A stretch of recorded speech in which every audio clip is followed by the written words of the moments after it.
That's what you see. I like the first. Those are good colors. So I won't be out Okay, we'll leave the boss there. That's, I know. It's the new interface, you see? So it's a team effort. This is really kinky. Days and days. Oh, It comes up and down. yep. Your CDs are over there. When you go through them, tells you which ones you actually want. So that you can have that stuff. You're trying to move it. Where is that?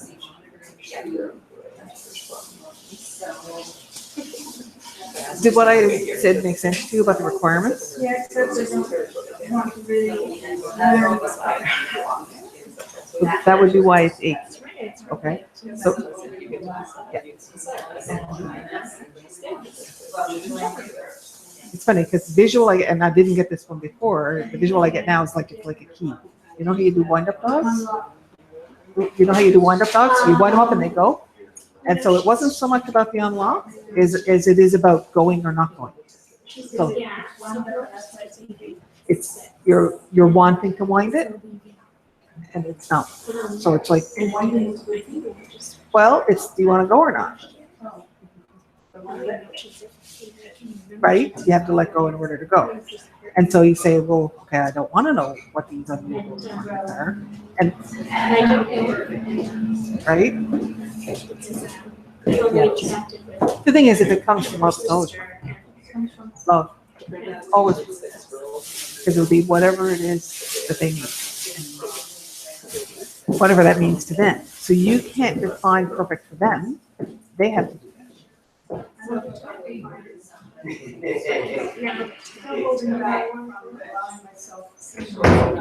Yes. Yeah, we'll be doing some of that stuff. We'll be doing a lot of it. And, we were never allowed, right? Ever. And that's a. Yes, I was just talking. I think it's testing. Yeah, that's why. Yeah.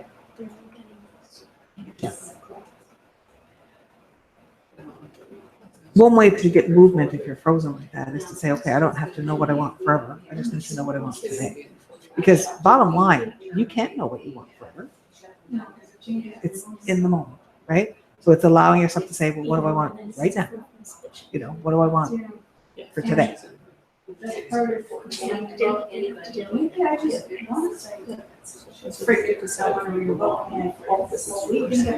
That's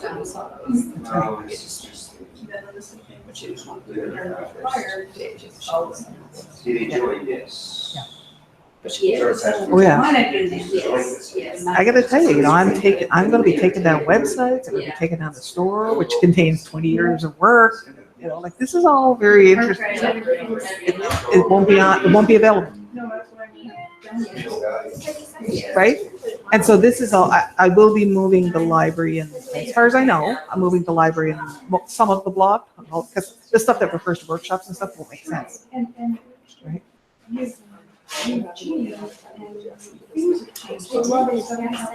That's right. So it's complicated, right? And that's why I gave myself a year, because it's a lot. All of that, right? So, you know, what if you never do anything? You know, what if that's okay? And it's always, the first step is let go. All of it. And it's like, oh, you know, okay, I used to be a writer. I retired. And that's okay. And it's the truly letting go that allows something different to occur. Well, there's a See? Well, and one of the things I decided was I'm not marketing these books. I'm not going to market the books. I'm not doing that, because that's the whole to make sure we have. business part. It's the whole business part. I've never liked that, you know? So this becomes then about my expression. I'll put them out there so people can find them if they want. I am not taking responsibility for that. So I kind of. And it doesn't, I don't need to. I think this is kind of like the verbiage that. Right. It said it basically they need to, you know, it's You know? So it's, So we just have this letter. it really is about letting go of that. Have her, just change the date and everything there. Or you possibly with her. Well, they just. Just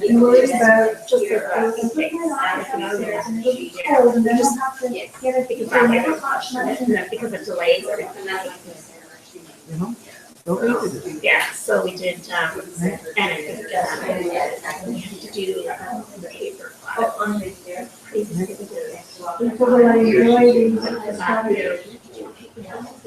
There's lots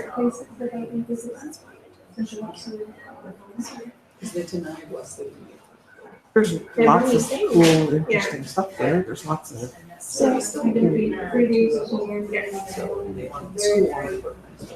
Yes, and then actually also, like, we're gonna go see the big bridge. Hey. Yeah. Yes. Yeah, it's it gives you space, right? To just let things bubble. You need space.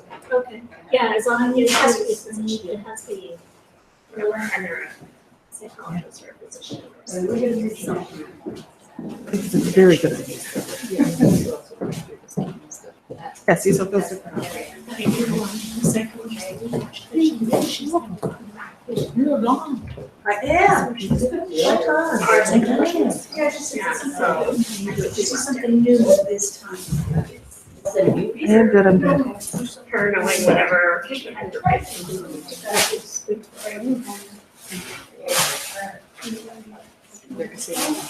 This is the new interface, you see, so everything has to be sorted. I don't. Yeah. It's just,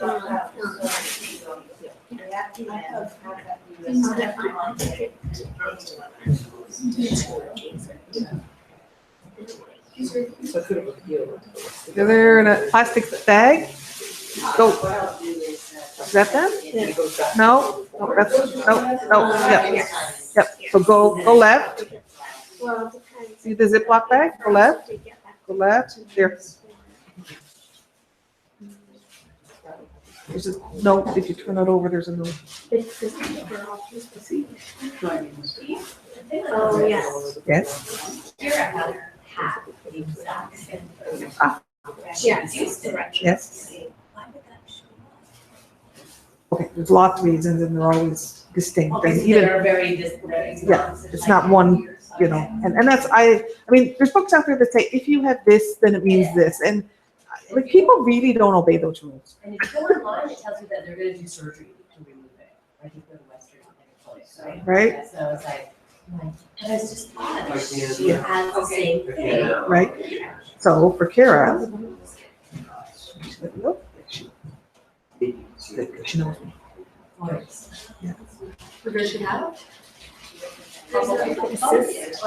It's like a keloid, you know? Yeah. What is it called? Ganglia? Something like that? She told me. When you go to like Western medicine, they'll remove that surgery. Yeah. I thought she got rid of it though by hitting it. Who did? Really?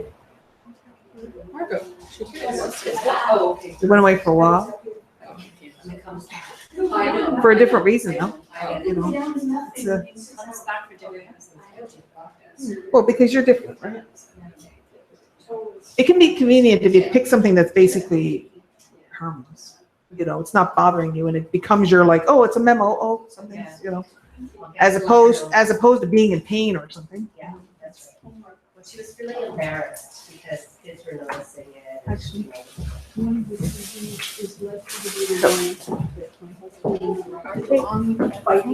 Yes. There's my old husband, basically looking up my old Well, here you're old, like the old kids that My voice. Who is that? Maria. I do recognize your voice. Yeah, I'm sorry, she was in the, that's the one where Trish says, why don't you try to help me? She'll know. And that's when I first. Oh, yeah. It's like, is this the one that I fire after another 9 years? That's interesting. But that's not really what I want. Okay. So we're gonna do like a government job and you're just like, Yeah, so that's. You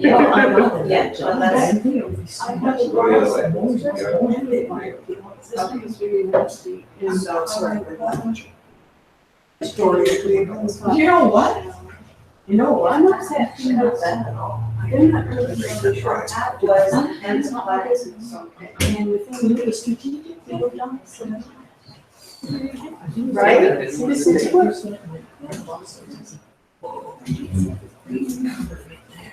I wanted to hear that tape again. All you have to make, all you have to do is make up your mind. Do it for the layers on it. Many layers. This was the 2-minute fight. Well, that one, I'm in. No, it was. For me, yeah. Okay. So it's, so are we good to start, ladies? Okay. What was the date? It's today the 14th? Thank you. Owning Your Fire, June 14th, 2017. Yay. This is our first night live on the new interface. I don't know if you, so all of the replays are now there on the archive page. I don't know if you've looked at that now. So all you have to do is go to that one archive page and click whichever one and it just will play. So much easier. You don't have to keep track of links or.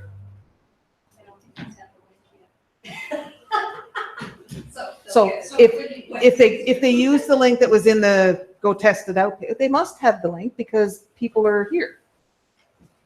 Oh, so it's, so they just go, okay. Yes. So if you go to the page where this is live, right there it says Own Your Fire Archive. You click that, and that's where all the replays are.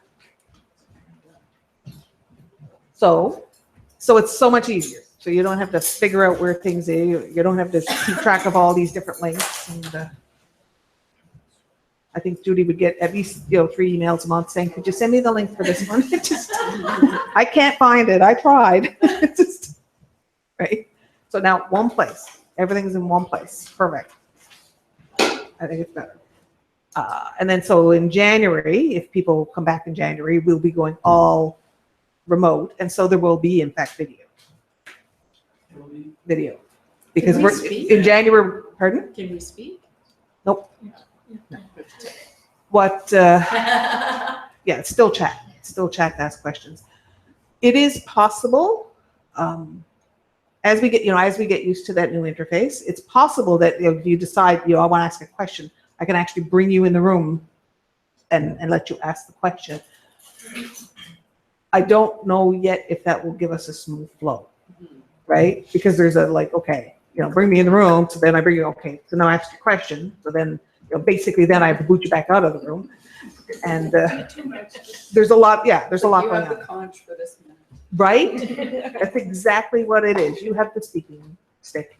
With people who are listening to it later, if it's possible for some of their questions which will come after that you could then answer, even after it's over. Nope, Okay. I don't do that now. No, I just wondered if it was an added bonus. Nope, sorry. Okay. There's nothing. Retirement bonus? There's nothing to stop you from bringing your question to the next one. Absolutely. And if you want, I can do that. At the beginning of every workshop, I can say, okay, do we have any questions from the last one? And if you want it to be longer, you can send me an email. That's okay. All that kind of stuff. Yep. Yep. It's we explored all of the options, and so the way these work, you can actually put up to 9 people in the room. But the thing is, depending on how many people register for next year, like right now we have 30. And so if you look around, like this is the most people that show up in the room. There's, like about a third of the people coming, 2/3 of the group is actually always remote. And because of time differences and stuff, a lot of them can't do it live. Or They could if they wanted to be up at 3 a.m. Okay, it's not that they can't. It isn't practical for them to do it live. So most people are either remote or replays all of the time. And so that's ongoing. So over time, it may become feasible to do a microphone thing. I mean, the facilities exist. I kind of decided, like, let's do sort of one change at a time. Let's do this switch. We've now got a new interface. Okay, then we'll switch to video. Then we'll see. If people are comfortable, then I'll start doing that. You can ask your questions with a mic. When I was on Adobe Connect and doing like the times I did the workshops in February and March where I was on video, at any time anybody who was there could put their hand up and say, I want to ask a question, and I could just turn on their mic and they can ask it. Nobody did it, not once. No, I didn't. Okay. Okay. I You didn't realize. Yes. Lots of people realized it. Nobody did it. So I'm going, well, and then there's a lot of times with a question, there's a back and forth thing. So you ask a question, then I say something, and then you want to say something else, and then how, there's a management thing that goes with it. It's challenging. Mackie's dealing with that challenge now, where she's going, okay, there's somebody asking a question about something that happened 10 minutes ago. How do we filter through? How do we carry those into the room? All of that. It's going to be easier when I'm on video because I'll be able to, like, I can see chat. Judy will make sure I don't miss anything. We keep growing. We keep changing. But do warn them that she sees what you're typing before you hit return, so Only- you might only want to sometimes. change what you said. and it's Only too late. sometimes. It's only if that window happens to be on. So if there's 12 people, it's only like there's probably about 4 that show on the screen. So what happens is your name is over here and it lights up if you've said something. Only when you hit return. If you happen to be in the box that's in front at the time, you might see them typing.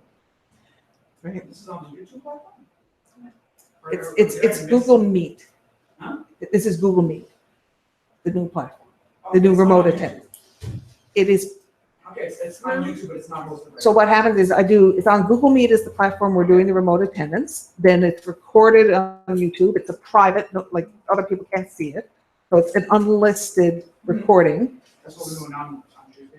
Yeah. So what happens is when we're done, made into a YouTube video that's unlisted, and then I put it on the website. Right? Okay. Hosted very interesting. It is hosted by Google Meet. On a live YouTube video. It's live streaming, but it's not the same as YouTube because I have a business account. It's done through a different place. You go in through a different place. It's not like if you go to YouTube, just, No, of course. right? So I have a special account that I'm paying for so that I have all these other privileges to be able to do this. And then I had to learn it all, which took Elaine a good 3 weeks to get it all into my head. There was a few of those. Would you stop clicking and just listen to what I'm saying? She said that a lot. Just stop clicking things. Stop. Are you listening to me, Trish? Because I'm not patient, right? Really? Needed a zap button. Right? She would have loved to have a zap button. Fortunately, she's very used to me, right? Yeah, let me know when you're done clicking and you're paying attention again. Well, I'm just looking at things. You want me to teach you? You want to just go play with it? I can go away now. So now I know how to use it. Is there a more stable platform than Zoom? Zoom won't do this. Zoom won't do it. Zoom doesn't have the same kind of replays, the same kind of, I looked. Oh, yeah, that's right. You'd have to tape it and send it to us. Not doing that. How would 2 hours of video? Can you imagine me trying to send that to you? How would I do that? Yeah, no. So this is the right. We did all of the research. Oh, it's interesting. Yes. It's not- Yeah. So, what are we doing tonight? We are doing.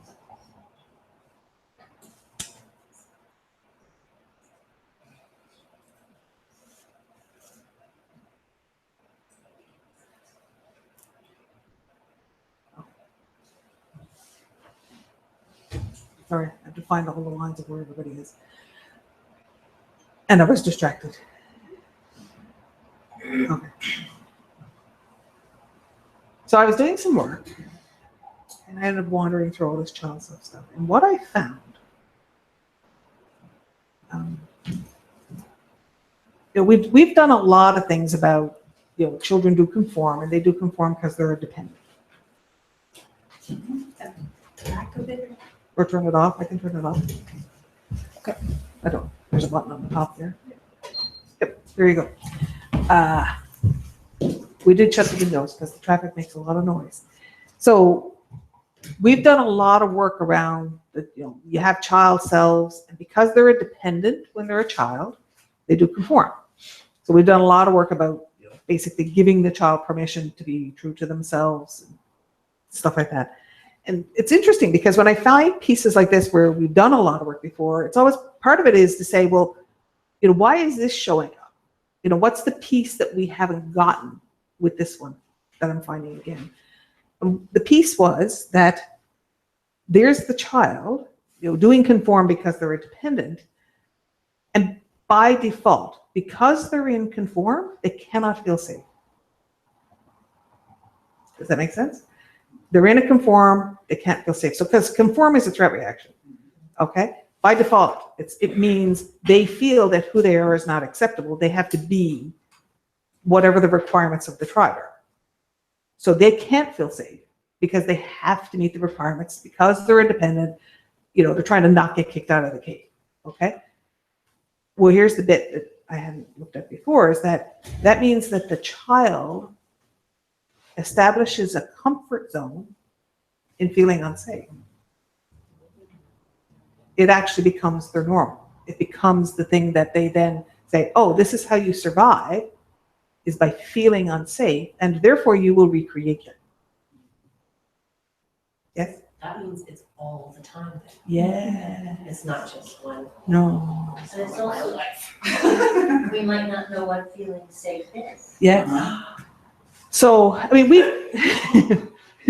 we have done so much work on this. Like we've done, it was funny because Judy said she was listening to a 2006 recording, and she said, you were talking about the child selves and the capacity to feel safe. And I was like, yep, here we go. Because so much of this is about first of all, you have to sort of come up with the idea that safe is even a concept. Like, so what is safe and what does that even mean? And if you consider, well, could you teach your child selves to feel safe? Is that even possible? Well, you'd have to start by saying, do you actually believe in safe?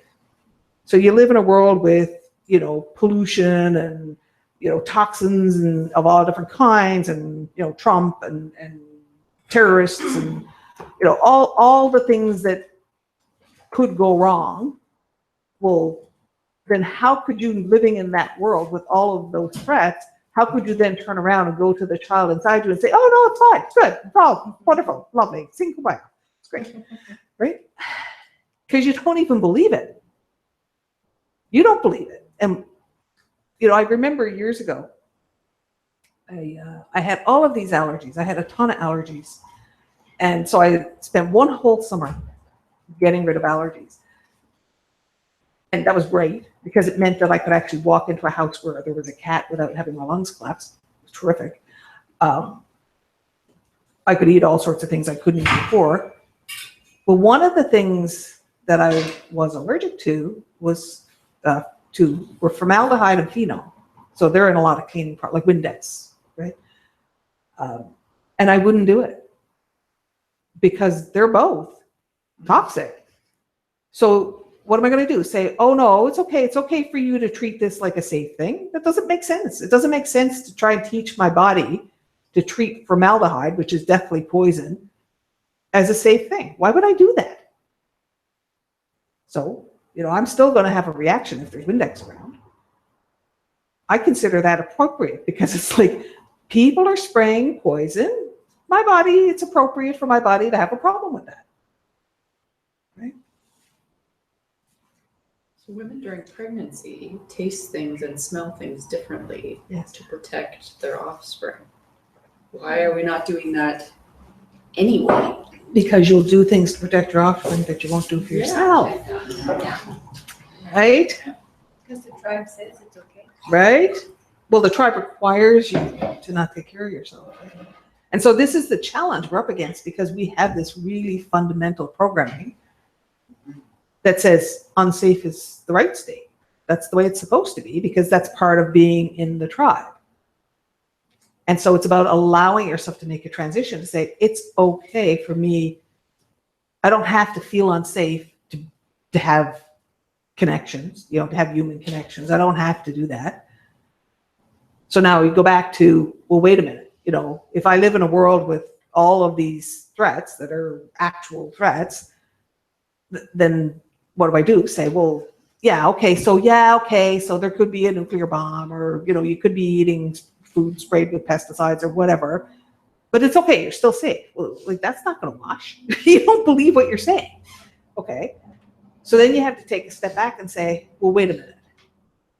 It's not about the circumstances. This is not about the circumstances. It's about your ability to deal with it. So life will throw crap, and it's up to you to decide whether you can handle that.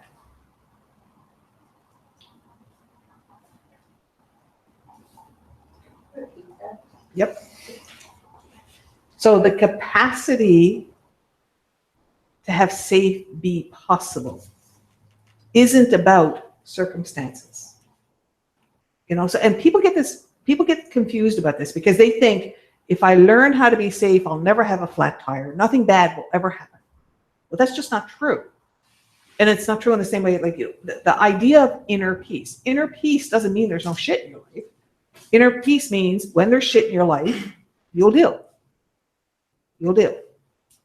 And even if it knocks you over, you say, well, okay, I'm knocked over, and in a while I'll get up when I'm ready. And you learn to give yourself what you need. You learn to tell the truth about what you're feeling.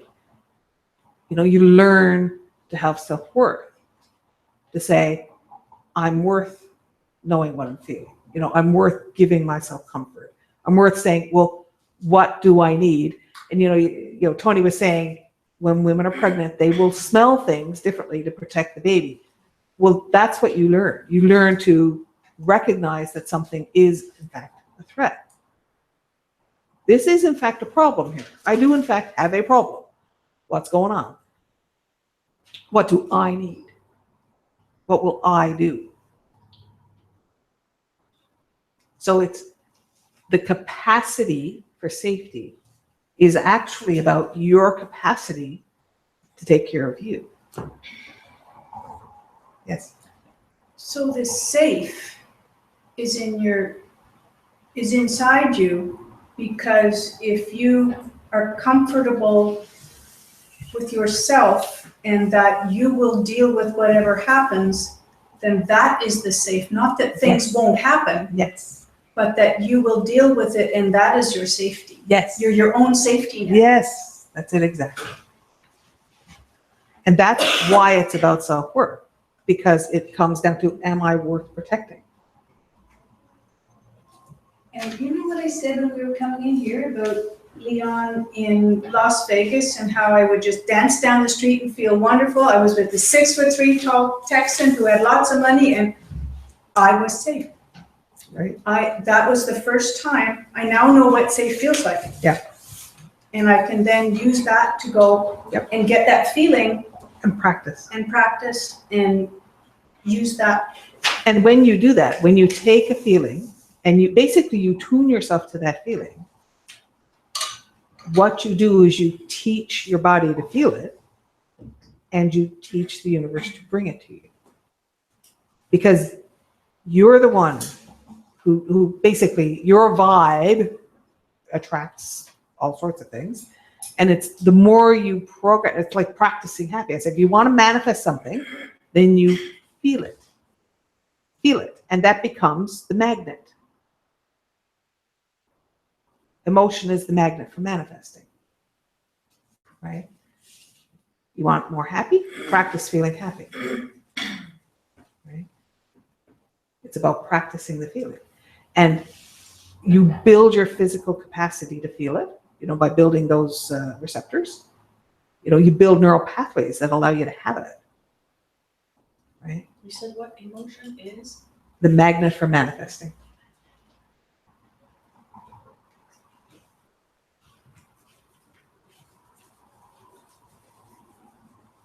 And so that's why you can't manifest from I want.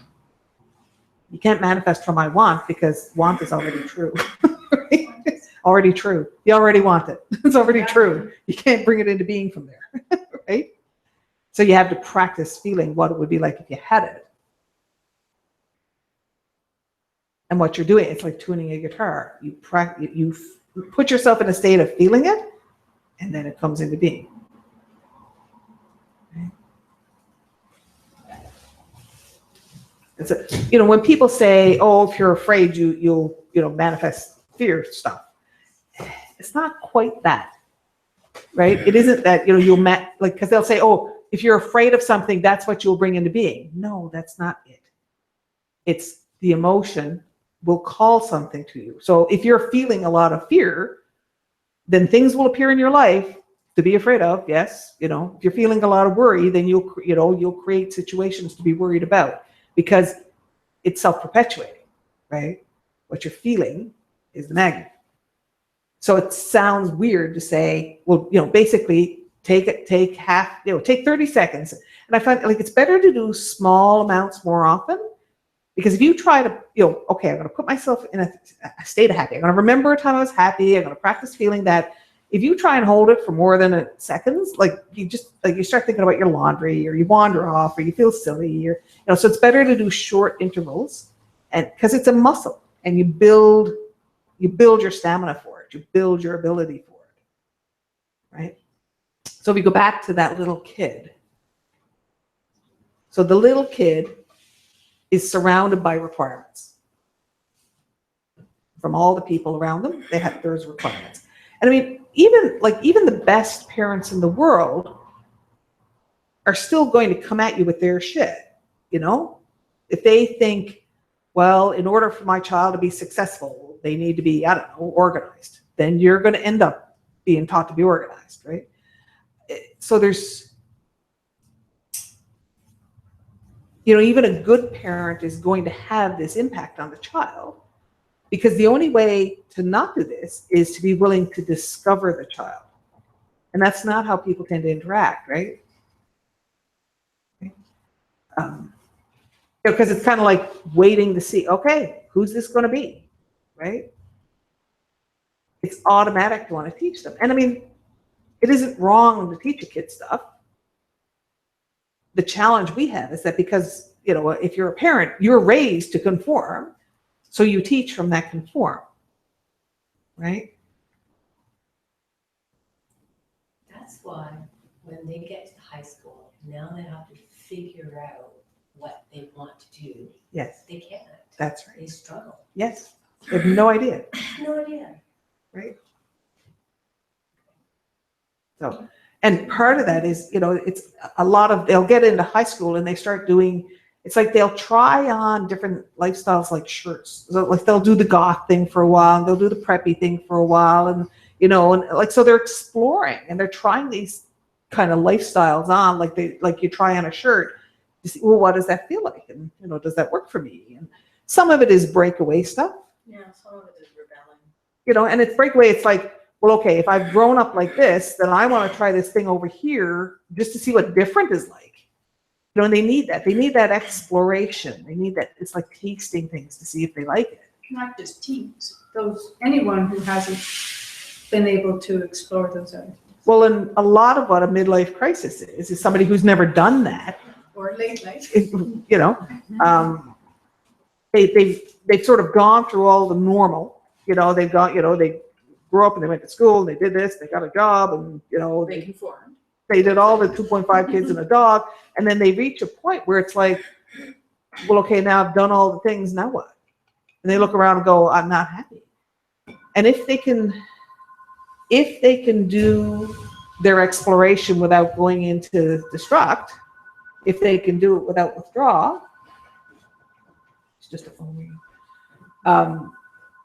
They can do it without destroying their life. Because for a lot of people, it doesn't necessarily mean that, you know, everything they're doing is making them unhappy. It's that they've never had a choice. They don't know how to make a choice. They don't know how to evaluate whether it's working for them or not. So the challenge becomes taking a step back and kind of, first of all, you know, figuring out what they're feeling, you know, figuring out what's going on, and then going, okay, well, now what do I want? So I've had people say, you know, and then I woke up and I realized all of my furniture was wrong, so now I'm going to throw it all out and buy new. Well, why don't you wait a little bit? Because you're probably not done with this. You know, you might want to hold on and just give yourself a chance to process, you know, because if you run out and buy the thing that you want now, hold on, if you run out and buy the sofa that appeals today, and you go through 6 more shifts, like 6 sofas is really expensive. Like, so you might want to give yourself some breathing space. You know, if you need to do it, buy a couple of cushions to, you know, help you make the transition. But like, there's going to be more shifting. And it takes a while for you to kind of get to that place of, well, what do I want? And to know what the answer is, right? Andre's saying she's having a hard time. She can hear you clearly, but she can't hear everyone else. Okay, so repeat the questions. Yeah. I will do that. Or speak out. Or, yeah. This is like Might help. women age 50, when the kids have left home, go, okay, now it's my turn, what do I want? Yep. And they have no idea. Or 60, Or whatever, right? Yep. I was noticing, I was saying to Judy, you know, when we were in the RV parks in Florida, and we're surrounded by retired people. And so typically, like in social interactions, if you're, I don't know, like you meet people and you say, well, so what do you do? Because that's part of the interchange of interacting with people. Well, they're all retired. So that question doesn't apply, right? So I think most of them is a show of, where are you from? You know, like, where are you from? Because most of them are not from there, right? They're in Florida to winter, from somewhere else. So it's just an opener, you know, how do you make conversation? And I realized if you think about that whole, well, what do you do? And people do this interchange, and it's the job, the labels, even what you're wearing, that kind of thing. All of this is seek. Because it's, you know, the presentation of this is what I do, and, you know, and what you're wearing and how you present is all looking for the other person to say, you're right. You know, what you are is right, or what you are is successful, right? And you can tell if you're, you know, in the RV park and somebody says, oh, well, I just retired from, and then they insert their label, right? Because they're still using that status. And I thought, oh, and if you start watching it that way, it's like, oh, this is a whole status exchange thing. And there's this huge seek going on. Because when somebody says, you know, this is what I do, or this is, you know, here's my resume in 3 sentences or whatever, they're looking for approval. You know, they're looking for acceptance, they're looking for approval, they're looking for status. I thought, okay. Don't they do that with their health too, though? Like, Mm-hmm. this is where I hurt today. Oh, I hurt more than you. Oh, yeah. So I get more status. Oh, yeah. I've had more surgeries, or I've had more. Well, it was funny. So 1,000,000 years ago, you know, I had taught my parents energy work, and at the time, my mother had such chronic health problems. Like, it was, she could sort of kind of get up over a flight of stairs on her own, but to get down, she'd have to get someone to stand in front of her, and she'd hold her shoulders, and she'd kind of work her way down. It was, you know, all kinds. And so they learned a bunch of stuff. They went back, and like 2 months later, they said, oh, we walked around Kents Pond today. That's 10 miles. You know, so dramatic changes in their health. So this went on for a little while, and then a while later, you know, I phoned, and my mother said, you know, I went to a shower, and they're all talking about their health problems and reporting on their surgeries or whatever. I had nothing to talk about. I can't do this anymore. And she stopped because she had no status. It was just like, wow. Just wow, right? But you think her being healthy would be? Yeah, that'd be the ultimate status. Apparently not. Or she may have had to join a new group. Yeah. It was no Right. other. Only if you like rebelling. Right. We're really healthy. You know? And that's right up there with the people aren't comfortable if you're happy, because people commune over griping, right? If you go to the break room and you tell them about the problem with the mechanic in your car, then everybody's got a mechanic story about how it went bad for them. And it becomes the contest of who has the worst story, right? It's like, and people connect in their misery. Really hard to connect in their joy. Very interesting. Very interesting. Just watch that. So go back to the child. So there's that child surrounded by requirements, and lots of them are unspoken. Eh? I mean, some of them are spoken. Don't pee on the floor, you know. But some of them are unspoken, and they're just normal. This is normal. And so the conform and the conform to requirements is also about conforming to other people's normal. Other people's. Normal.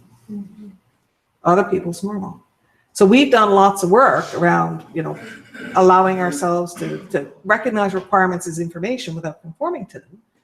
The thing is, there's this whole nother level of conforming that you don't even realizing that you're doing, which is about being normal. I think that most difficult requirements are the ones that are unstated because they're invisible and they're part of you. And unless you go to another culture and see something different or someone actually speaks them to you, you're not aware because it is your normal. Even Fish don't see water. Yeah. That's the one we're looking for, right? Yeah. Fish don't know they're in water because it's just there, right? And so one of the great things about traveling, one of the great things about experiencing other cultures is that you discover that other possibilities exist. I think it's wonderful. I like to read sci-fi for that reason, because they present other normals, right? One of the fun things that Star Trek did was they traveled to all these planets and discover all these weird civilizations that were different. they had a female officer who was black. Right. You guys might not, I mean, Back in the 60s. Oh, yeah. That never happened. Yep. And so if we go back to that child, so you're conforming to the requirements of the people around you without necessarily even knowing that you're doing it, or without ever even knowing that they exist. And then there's this overarching normal, right? There's the overarching normal. So I remember years ago, some relatives came to visit and they had a little boy. This was not at my house. This was at the house of, so I was visiting the house of a relative and these other relatives that were visiting. So the little boy kind of went out to play and found some other kids to play with. And then one of the neighbors came to the door and said, "You're going to have to come deal with this kid because he's out there hitting people with sticks." So the mom went outside and kind of took him by the arm and she said, "They don't hit people with sticks here." Now, the automatic implication is that where they come from, they do hit people with sticks, but you don't do it here. And I thought, wow, not visiting them. You know, wow. So what she said to him is, your normal behavior is not acceptable here.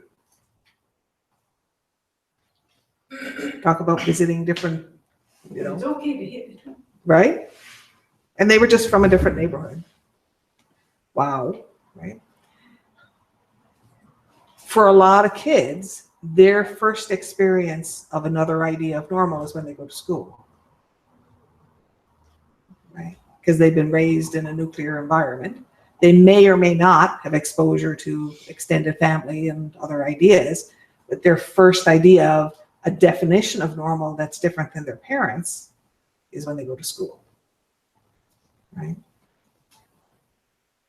And it's entirely possible that, you know, they go to school and it's the first time they hear that certain language is unacceptable or certain behavior is unacceptable, including hitting people with sticks.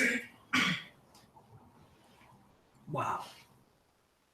And in a microcosm such as where your mother lives, where there Yeah. isn't much options, Right? there's only the mirror. Yes.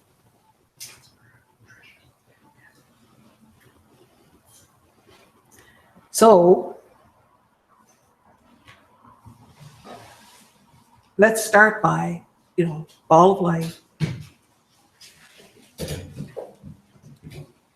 and spin it through you and around you.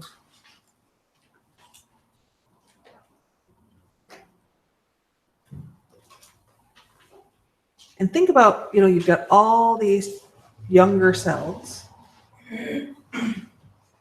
and, the child cells, but also the you of 5 minutes ago, the you of yesterday, and, so all of those versions of you.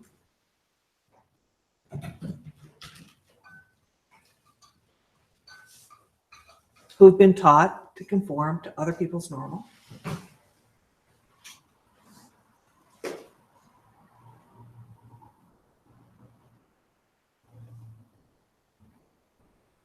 Often without even realizing that it's a norm, right?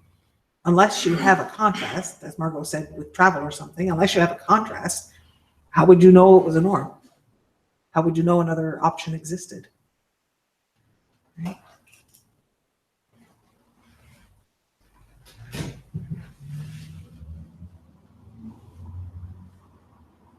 So think about acceptance, approval, and love.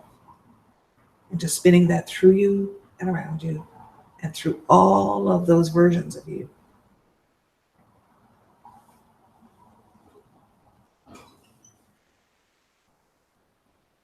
And so the challenge is, if you're the little kid and you're a dependent, you don't have enough context, you don't have enough life experience to be strategic.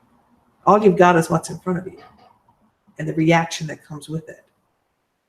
And so now, because you have a sense that other perspectives exist, then the concept of being strategic and interacting with other people's perceptions is possible.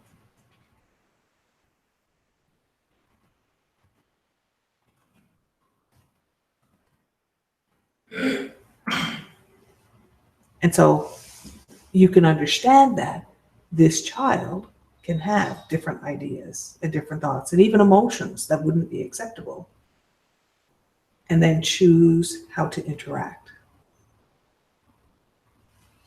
So for example, if you're 2 years old and you're not allowed to be angry, anger is not acceptable, then what you can know as an adult is that if anger is not acceptable, then you don't want to bring on the wrath of whoever would say it's unacceptable.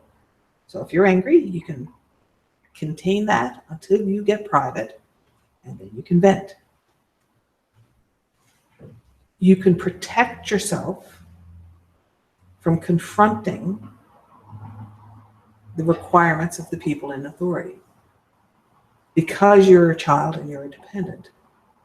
Now, when you're an adult, it's up to you to decide whether you want the consequences of confronting the people in authority.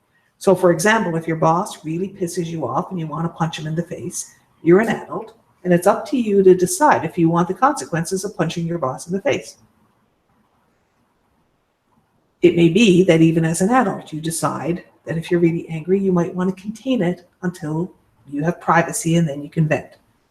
It's up to you. The key is to understand that you have a choice and that it's possible to know what you're feeling, to know that you have a different opinion, and to decide how to interact with people who have requirements or have expectations or have a definition of normal.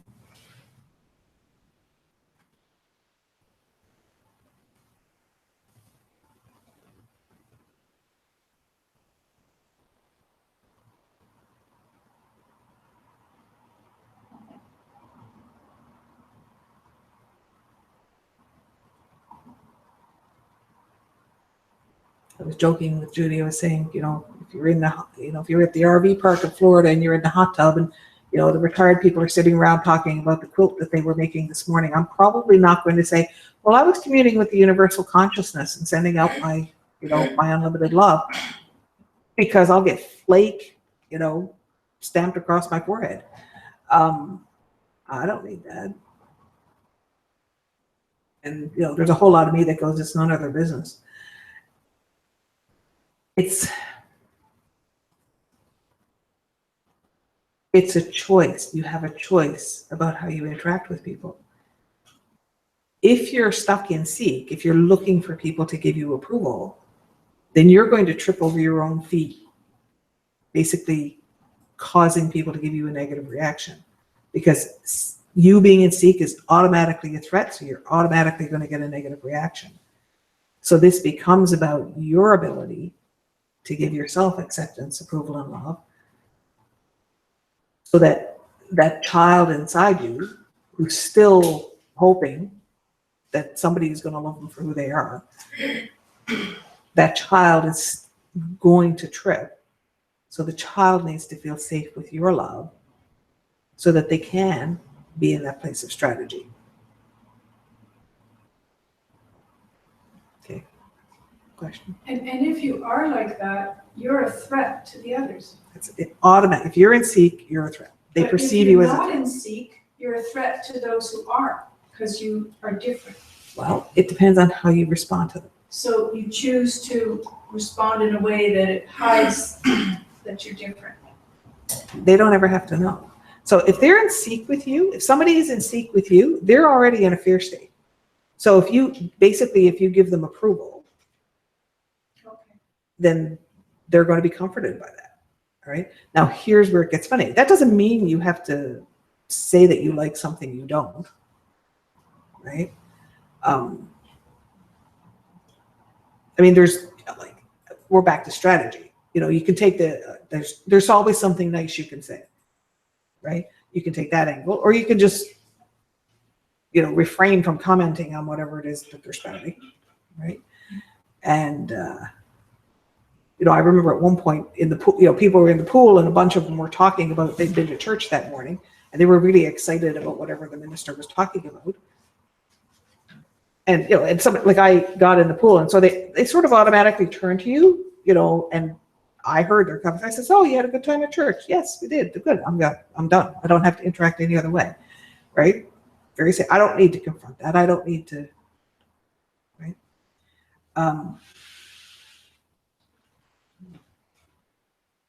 It's not uncomfortable. It's not like I'm good.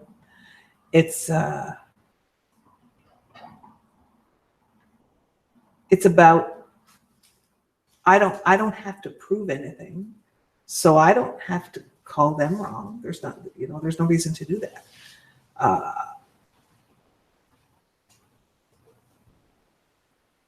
Because they would like if I say, "Oh, I don't go to that church," or "I'm not of that faith," I'd automatically call them wrong.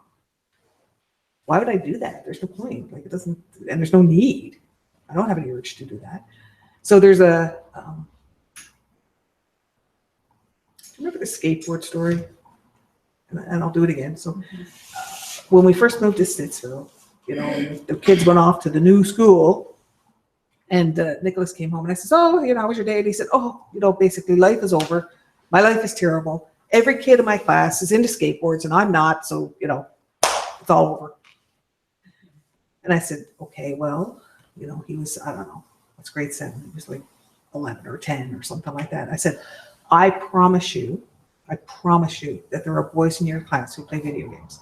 Promise, I guarantee it." No, they only do skateboards. That's it. That's all they care about, Right. Okay, so here's what happens.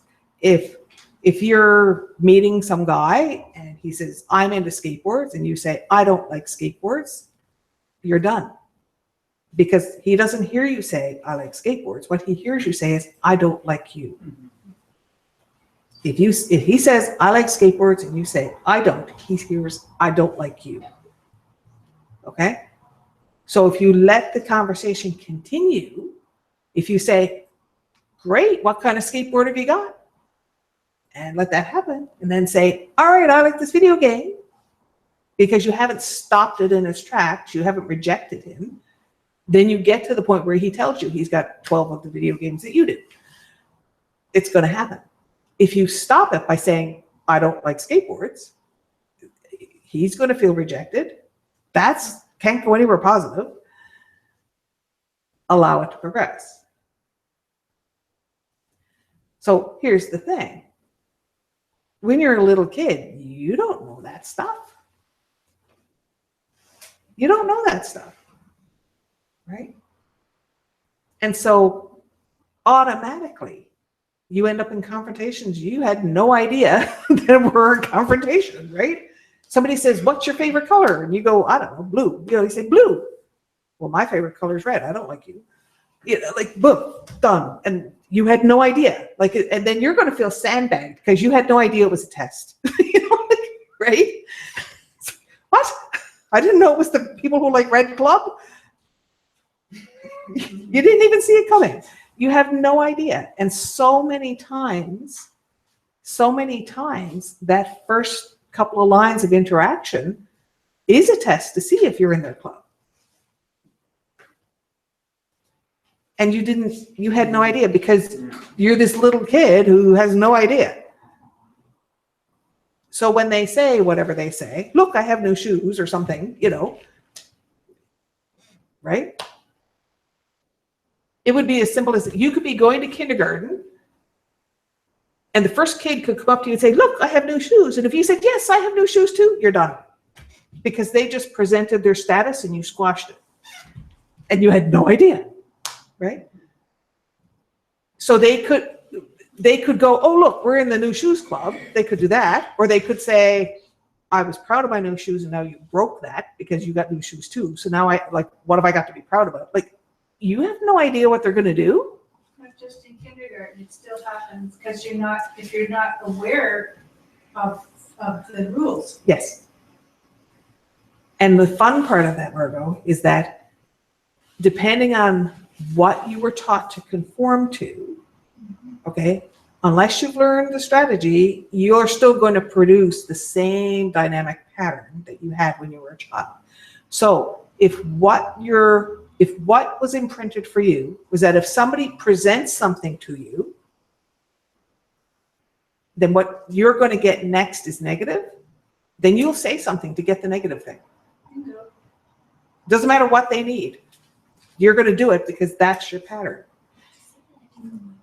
Yes. It's okay. Yes, I will say it in a different way. So go back to the new shoes example. Okay. So if you're a little kid and mom says, oh, look, you know, we have broccoli for supper. And you say whatever you would say to, we have broccoli for supper. Maybe you love it. Maybe you hate it. Maybe you've never had it. Who knows? Whatever it is you've said, then there's going to be some next reaction from mom. Okay.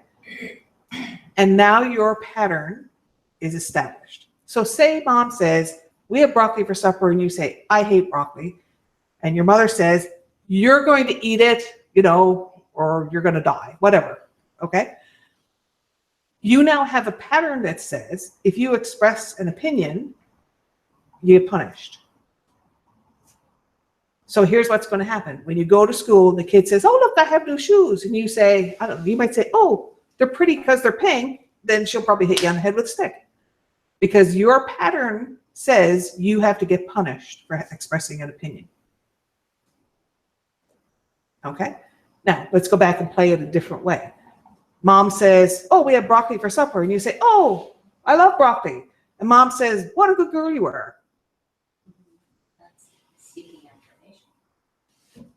Well, it depends. If you were honestly saying, I love broccoli, I love broccoli. Okay, mom says, what a good girl you are. So then when you go to school and the kid says, I have no shoes, you say, oh, look, they're great because they're pink. And the kid says, what a nice girl you are. Because that's your pattern. So if you can't remember what mom said, that means Doesn't matter. pretty much everything's wrong. Well, okay, yes. Estrella said, if you can't remember what mom said, that means everything's a trauma. Yes, it was. That's true. That part's true. The thing is, you don't need to remember what mom says. All you have to do is look at the mirrors around you because they're showing you. Right now, today, the interactions will show you the patterns you have. Right? Should we have those patterns though? You totally could, Oh, okay. because mom can have moon cycles, and you got more than one person. You have more than one person in your house, Yeah. and you know. And if if your parent has narcissistic coping mechanisms, if then what they want to do is always keep you in seek. Okay?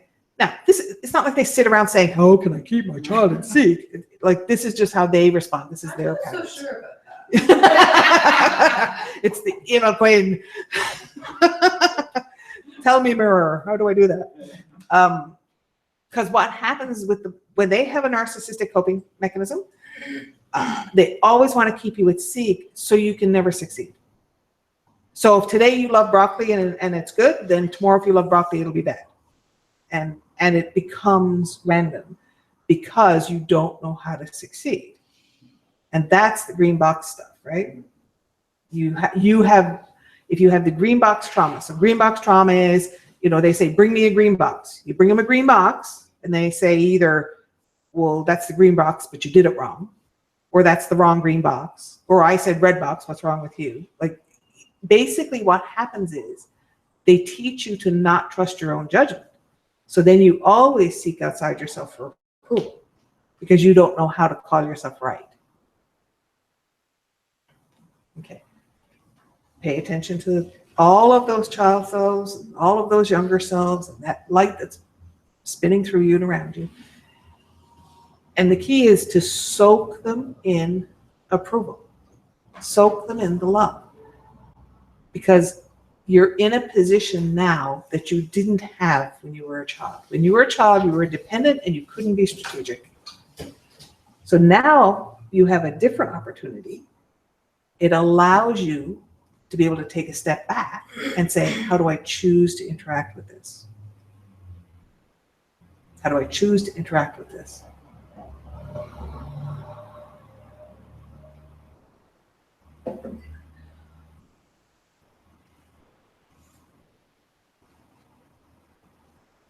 So there's a couple of pieces. One is, if you want a specific interaction from somebody, okay, then what you're looking for is, what do they need to give them permission to have that reaction? Right?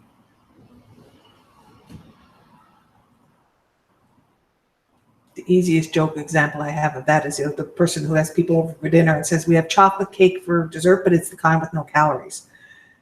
And that's the permission for people to indulge, permission for people to enjoy it, right? What do they need to give themselves permission? What do they need to be motivated to the response? And the biggest challenge you have is that most people, when they're looking for a specific response from others, will use what would work on them. Like 5 languages of love or something? That's a piece of it. The thing is, it's also a perspective, right? So for instance, if you think the most important thing in the world is, I don't know, taking care of your kids, then if you want someone to do something, you're probably going to use their kids as motivation. It may not work for them, right? I remember talking to a life insurance guy at one point, and he said, and I'm talking to this person, I'm saying, here's what you do, you get a policy that pays for you to be buried and, takes care of people after you're gone. And the guy said, I'm gone. I don't care about them. And the poor life insurance salesman he was traumatized because it's completely, what do you mean you don't care about them?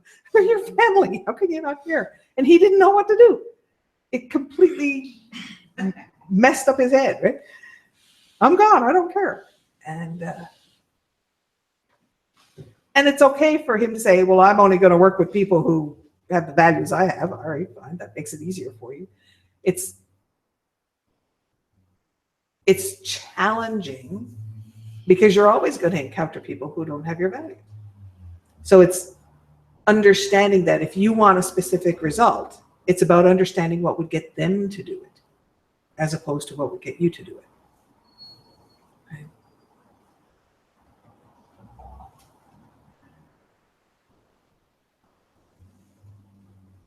So let's go back to safe. So this little kid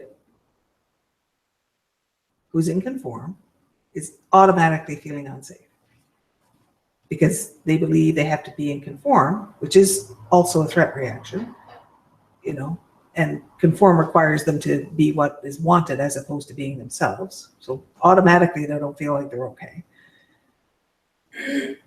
The comfort zone becomes unsafe, which means you'll recreate it.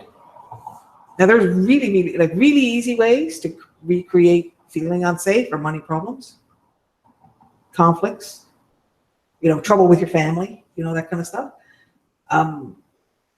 People who are unreasonable around you, that kind of stuff. Like those are the simple ways, right? And then notice that we also have the sort of social global ways, which is, you know, pollution, you know, new pesticide laws that allow toxins, you know. If you think about it, there's sort of a local way that you recreate your ability to feel unsafe. And then there's this whole sort of global thing that does the, you know, the world is not safe. You get enough people who felt unsafe as a child who need to recreate that unsafe thing, then you get things like, you know, the EPA being decimated and approving pesticides that have not been approved for 10 years because they're so toxic. But there's no money in safe Well, to the to the corporate mind, but corporate the mind. thing is, I think that's a product of the whole unsafe dynamic. Yes, they recreated it.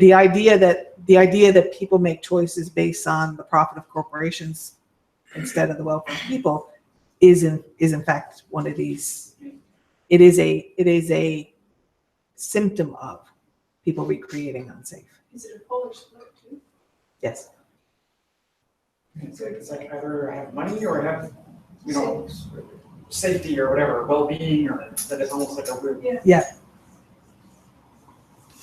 So here's how it works. You pause and say, okay, well, I can go tell this child inside me that they're safe, except that you don't believe the world is safe. So you have to go back to, it isn't about the circumstances, it's about your ability to deal with it. So doesn't mean you'll never get a flat tire. It means if you get a flat tire, you'll deal with it. Doesn't mean, you know, bad shit can happen, you will deal with it.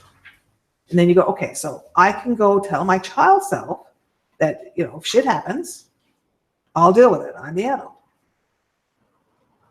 And then your child self says, yeah, but you screwed up. You've screwed up before. Why should I trust you to deal with it? You've done things that have hurt. You've made choices that have, you know, gone wrong. And then you kind of go, oh yeah, I did that. I've done shit. So how can you convince your child self basically that you're competent to deal with it when you've done things that you regret and you've done things that have hurt you? How does that work?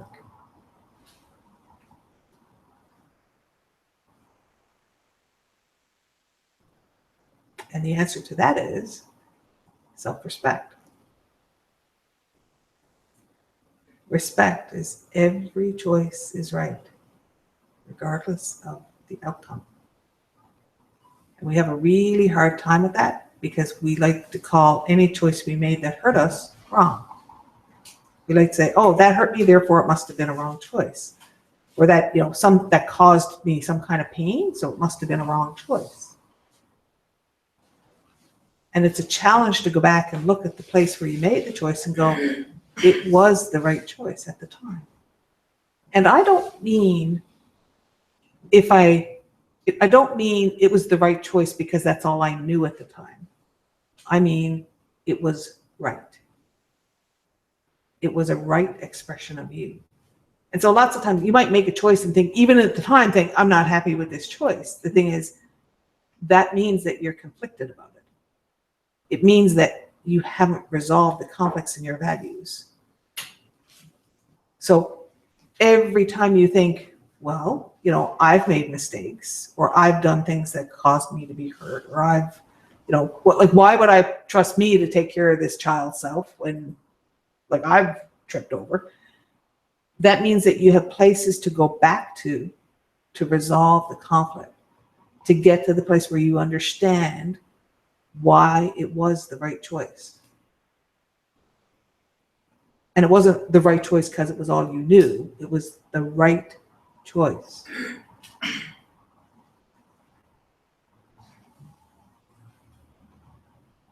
Because if we say it was the right choice based on what I knew at that time, that's. You're still calling it wrong. You're saying, oh yeah, because you were stupid then. Right? So your source of frustration or unhappiness with it is because you're calling it wrong, Yes, not because it was a wrong choice. correct. And if you think it was a wrong choice, that means there's a conflict you haven't resolved about this choice. To understand this was the choice, you know how you know it was the choice? Because you made it. That means it was a right expression of you. You did it for a reason. And if you think it was wrong, you're not telling the truth about the reasons you did it. And you may not know the reasons you did it. So, can you make the right choice, but not be happy with the right choice? Or still Absolutely. struggle with that, even though it's the right choice? Because yes, and you can still feel conflicted. So the key is, if you resolve the conflicts, it will feel right, period. It can still be hard. Hard is different than struggling with it. So having a choice that's difficult is different than having a choice you're still questioning. Right? So you said, I know it's the right choice. I can still struggle with it. Okay, what does that mean? Are you doubting the rightness, or are you just having a hard time with the consequences? Because they're not the same thing, right?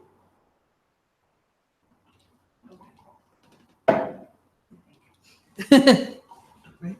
So when you know it's the right choice, you go, okay, unconditionally, this is the thing to do.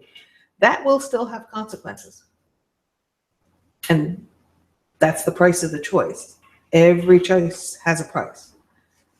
That's different than, I believe it's the right choice, but I'm still doubting it because it's hard or because of consequences. That means your values are still in conflict. Right? Yeah. What age does that go back to? I would think that it goes back to before this life, and that's, we're going there too. Okay, so I was thinking like choices you made when you were 16 or something, that, All the way back. oh, All the way back. Right? because if you're 16, you can't use the thing about, well, that's all I knew, because. Sure you can. Well, you just, in order to accept that the choices you made back then were right, Mhm. your age would be irrelevant and your knowledge would be irrelevant, or in order for it to be right. So I can think of 5 examples that contradict that. So let's, But I thought that's what you said. yep, well, so here you said my age was irrelevant and my knowledge was irrelevant. The thing is, your age and your knowledge define who you are. And is the reason that a choice is right is because it's an expression of your values, your identity. So you're right. At the time. Yeah, you're right, and why is your identity. Okay, so probably a 16-year-old might make a different choice than a 50-year-old. Because we're looking back. Okay, and the thing is that it is the right choice in that moment.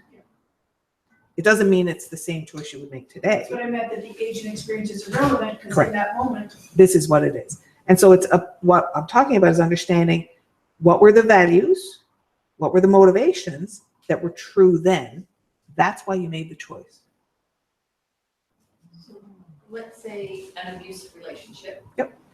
The right choice is to get out of it. Maybe, it depends. What if you're defending a child? What if you're What if your religion is worth more to you than protecting yourself? What if you have, One leg and can't run. you know, like so there's, You jump. so like you can't make it that black and white. It really is not that simple. So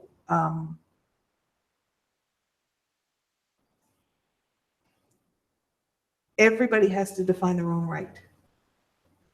So somebody could say, you know, some person could say, I don't care if I walked out and that meant I was going to starve to death. You know, if I'm being abused, then I have to get out. Okay, then that's their right. That's what they need to do. Somebody else could say, if I leave, you know, there's no money and I have this kid, so there's no way. I cannot do it. I cannot walk away. I have to protect my child. Then that's their right. But that's the choice, right? And that's the key. And the choice has to come from their values, right? And that's where it becomes the challenge, because you'll look at these choices, whether it's your own or somebody else's, and even your own, you'll call it wrong because you don't necessarily recognize the values that were at play at the time. Because there are things about protecting the tribe. There are things about protecting people's self-image. There's all kinds of dynamics going on that you may not even have realized you were playing into, right? And so when you have something back there that you call wrong, it's about like you have to get to the truth of why you actually made the choice before you can recognize that it was a right choice. Challenging. It is challenging.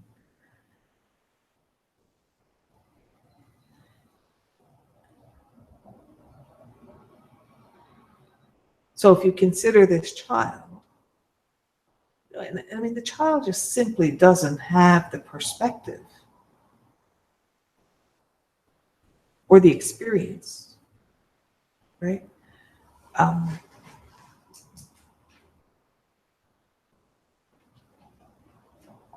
To even consider that other options exist, you know, besides the ones that are visible to them. And it's really difficult to imagine outside your own perception. I mean, that's one of the reasons I like to read that kind of book, because they will take you to things that twist your brain out. I love that. I love Terry Pratchett for that reason. I like to read Terry Pratchett because he warps things in ways that, you know, make me kind of shake my head. And that's good for you. You know, it's good for your brain to get it shaken that way. I read a series a while ago, and it was about, basically it was about a world where, and it was, you know, we'll call it Earth, but it's like the Fae effectively own the Earth. And there were pockets of humans that were on reservations. And the way they presented it was that it was an Anne Bishop book. If you're curious about that kind of stuff.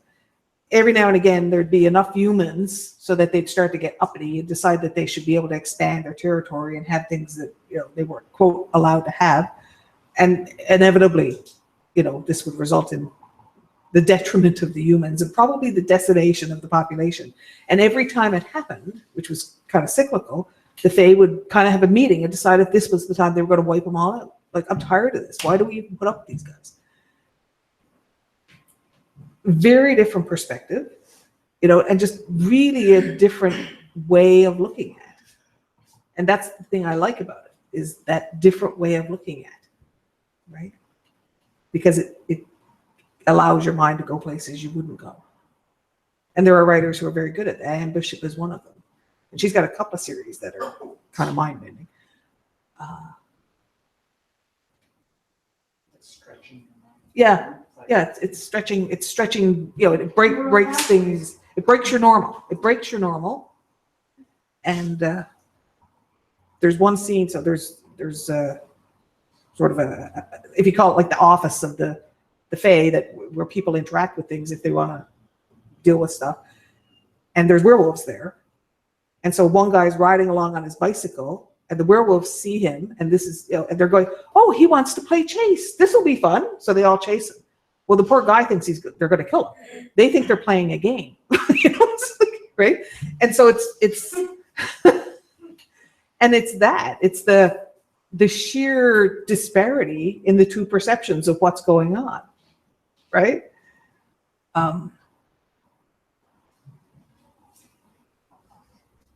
That helps you open your brain. Okay, so if you have a 2-year-old, their perspective of the world is a very different place. They probably can't see the top of your kitchen counter, right? They probably can't see the top of the kitchen counter. Their idea of what is accessible is really different than yours. If you said, well, I'm hungry, you have a whole lot of choices. A 2-year-old does not. So think, if a 2-year-old decides they're hungry, their access to the contents of the fridge is probably mom. They probably, can't get the door open. So mom becomes the door handle for the fridge. And they don't want to break that. They don't want to break it because it's their access to the resources. And so the conforming happens without a conscious decision.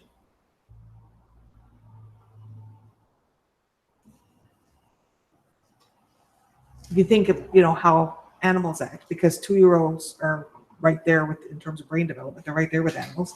If a cat or a dog wants you to feed them, they'll do the behaviors that usually work on you. So the, cats will purr and go between your legs and try and convince you to do what they want, right? Like, come on, you love me, feed me now, right? And Judy would be saying, it's not 7 o'clock yet. It's not 7 o'clock yet. Yeah. Right? And, the dog is going, come on, I'm really cute, I'll look at you with puppy eyes, come on, Phoebe. They're trying to get you to do what they want. And they will learn really quickly what's effective in getting you to do it. And that's the world of a 2-year-old. They want you to do something, you're their door handle for the fridge, and they will learn really, really quickly what is effective in getting you to do it. If crying is effective, that's what they do. If laughing is effective, if being cute, if nagging is effective, they will do what works. They will do what works. And sometimes they'll do what works even if it includes getting slapped. They'll still do it because it's still getting what works. And their life is, their world is really, really tiny, right? Because their entire world consists of getting you to open the door of the fridge and getting out the juice box. Really small world, really short list of how to get to the juice box. There's the mom, there might be the dad, maybe there's an older sibling. The list is really short about how they're going to get to that juice box. So their training of how to get what they want and what songs and dances they have to do to get it is really intense because their world is so small.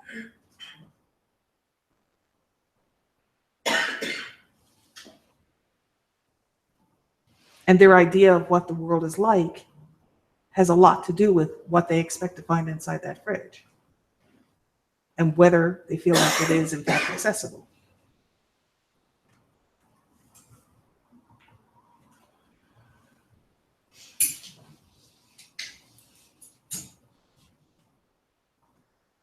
So you have some homework to do with the things you called wrong.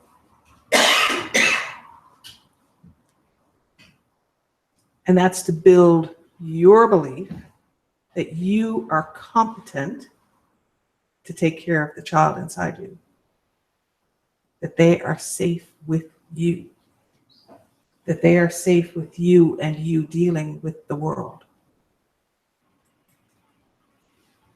So kind of pause and consider. Do you trust your judgment in dealing with the world? Are you confident in your ability to make decisions? Kind of to know the smart thing or to know the right thing. Do you trust yourself?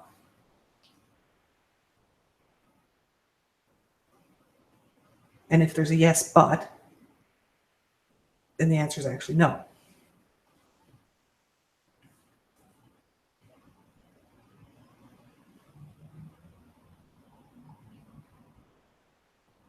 And so how can that child learn to release the comfort zone of feeling unsafe if you can't give them an alternative?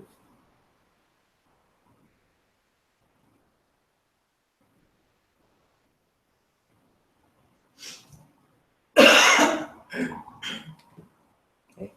So now, ask yourself if you're willing to respect your choices.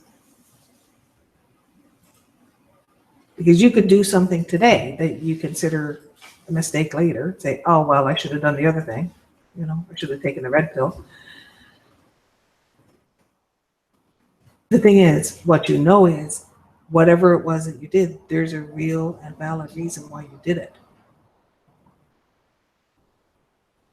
So that becomes about recognizing that you absolutely may choose things that bring you pain. You absolutely may do things that, you know, have a price that you don't like. It's about telling the truth that that's the right choice because that's the choice you made. If you don't like that, if you say, well, I don't want to do that one again, then you have to go back to why you made the choice. Because calling the choice wrong doesn't change anything.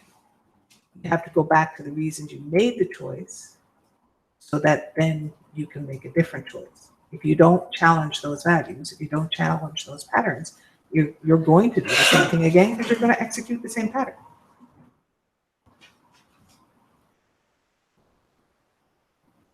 And yes, we are going to be clearing things.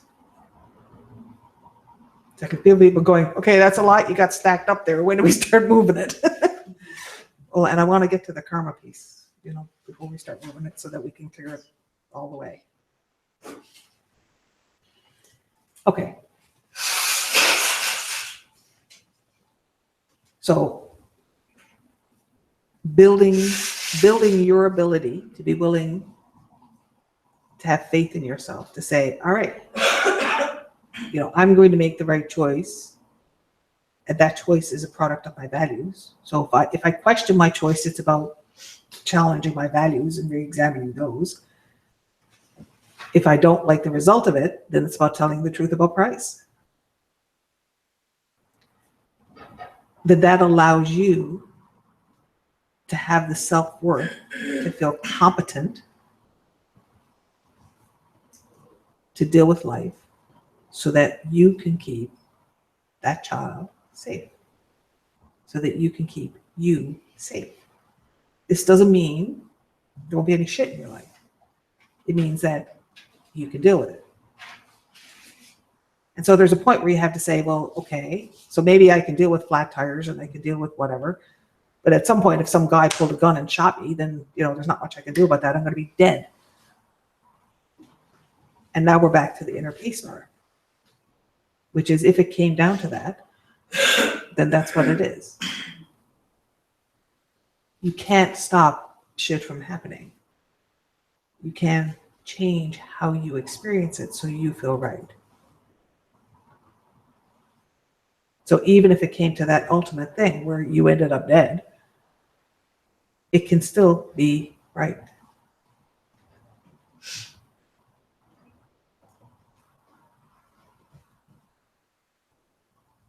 Yes. Is that like Andrew's first book where, to paraphrase, you can choose to die standing up and proud or begging for your life? Both ways you will die, but it is your choice how it How ends you up. experience it. Yeah. So many times when you're doing things like that are about energy work, it's not the event that changes, it's your experience of it. Yeah. Right? And that flips everything. It does. So now we go back to the child. Generally speaking, I never like to do absolutes. Generally speaking, if it happened before you were 8, you came in with it. What I mean by that is, pardon? You were 8, you came in with it. Meaning it's karma. Okay, sorry. You came in with it. So what that means is you have formed a belief prior to this physical experience, and that belief is expressing in this life. So for instance, if you formed a belief that life is heard, then what happens is the way I see these things is like your energy is like an electrical field. If you form a belief, it's like you're adding a wire and it changes the vibration, it changes the song, changes the frequency. So if you form a belief that life is heard, then your song says life is heard. And what happens is when you come into a life, you're going to be attracted to the family that expresses that belief. They will fulfill it for you. So you'll be attracted to parents that will give you life is heard. So when people say, why the hell would I choose that? Why would I choose abusive parents? Or why would I choose, an alcoholic father? Why would I choose these things? It's not like you're up there with a menu saying, skip the onions, but I will have lettuce. It's the frequency.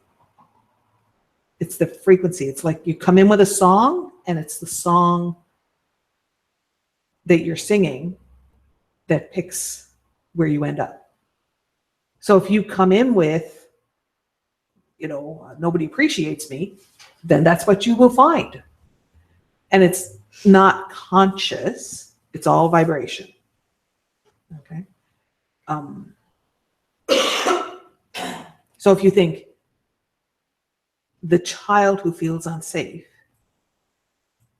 it's because they don't trust the people that they're with to accept them for who they are. That means they had to come in with that. They had to come in expecting people to reject who they are. It was there before you got here. It's the wire that's in there. Okay? So let's get rid of that.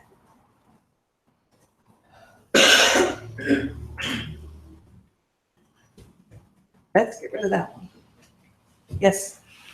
Sorry, Glenn has a question paused. Question and it paused? Yeah, it just isn't, it isn't writing fast enough. Oh, I Oh, see. wait. Okay. I- She hasn't hit return yet. That's it. Margaret would have told her. Here's the questions. What about the soul's choices? Glenn is asking. That's a good question. So here's the problem with the soul choice idea. Because it's like, if you think, there's the soul and it's got the menu and says, skip the onions, I'll have lettuce. That implies that the soul has a preference. And this is the thing to understand, is that for the soul, it all just is.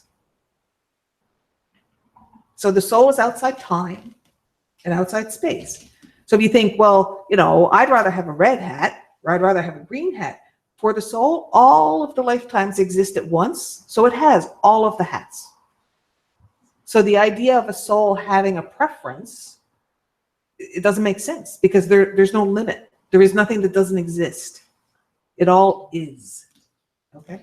And so because the soul is outside time, you think like, say there's 1,000 lives and over in this life there's a red hat, and over in that hat, there's a green hat. So like, there's nothing for the soul to choose. There's nothing, there's no lack. There's nothing missing. There's like, it's not like they say, well, I didn't go on the roller coaster yet. I better do that this life. It doesn't work that way because they all exist. It's all done. It's all there. It all is. But then, so the vibration doesn't, how does the vibration go with the red hat, green hat of the soul? So if you think it's kind of like,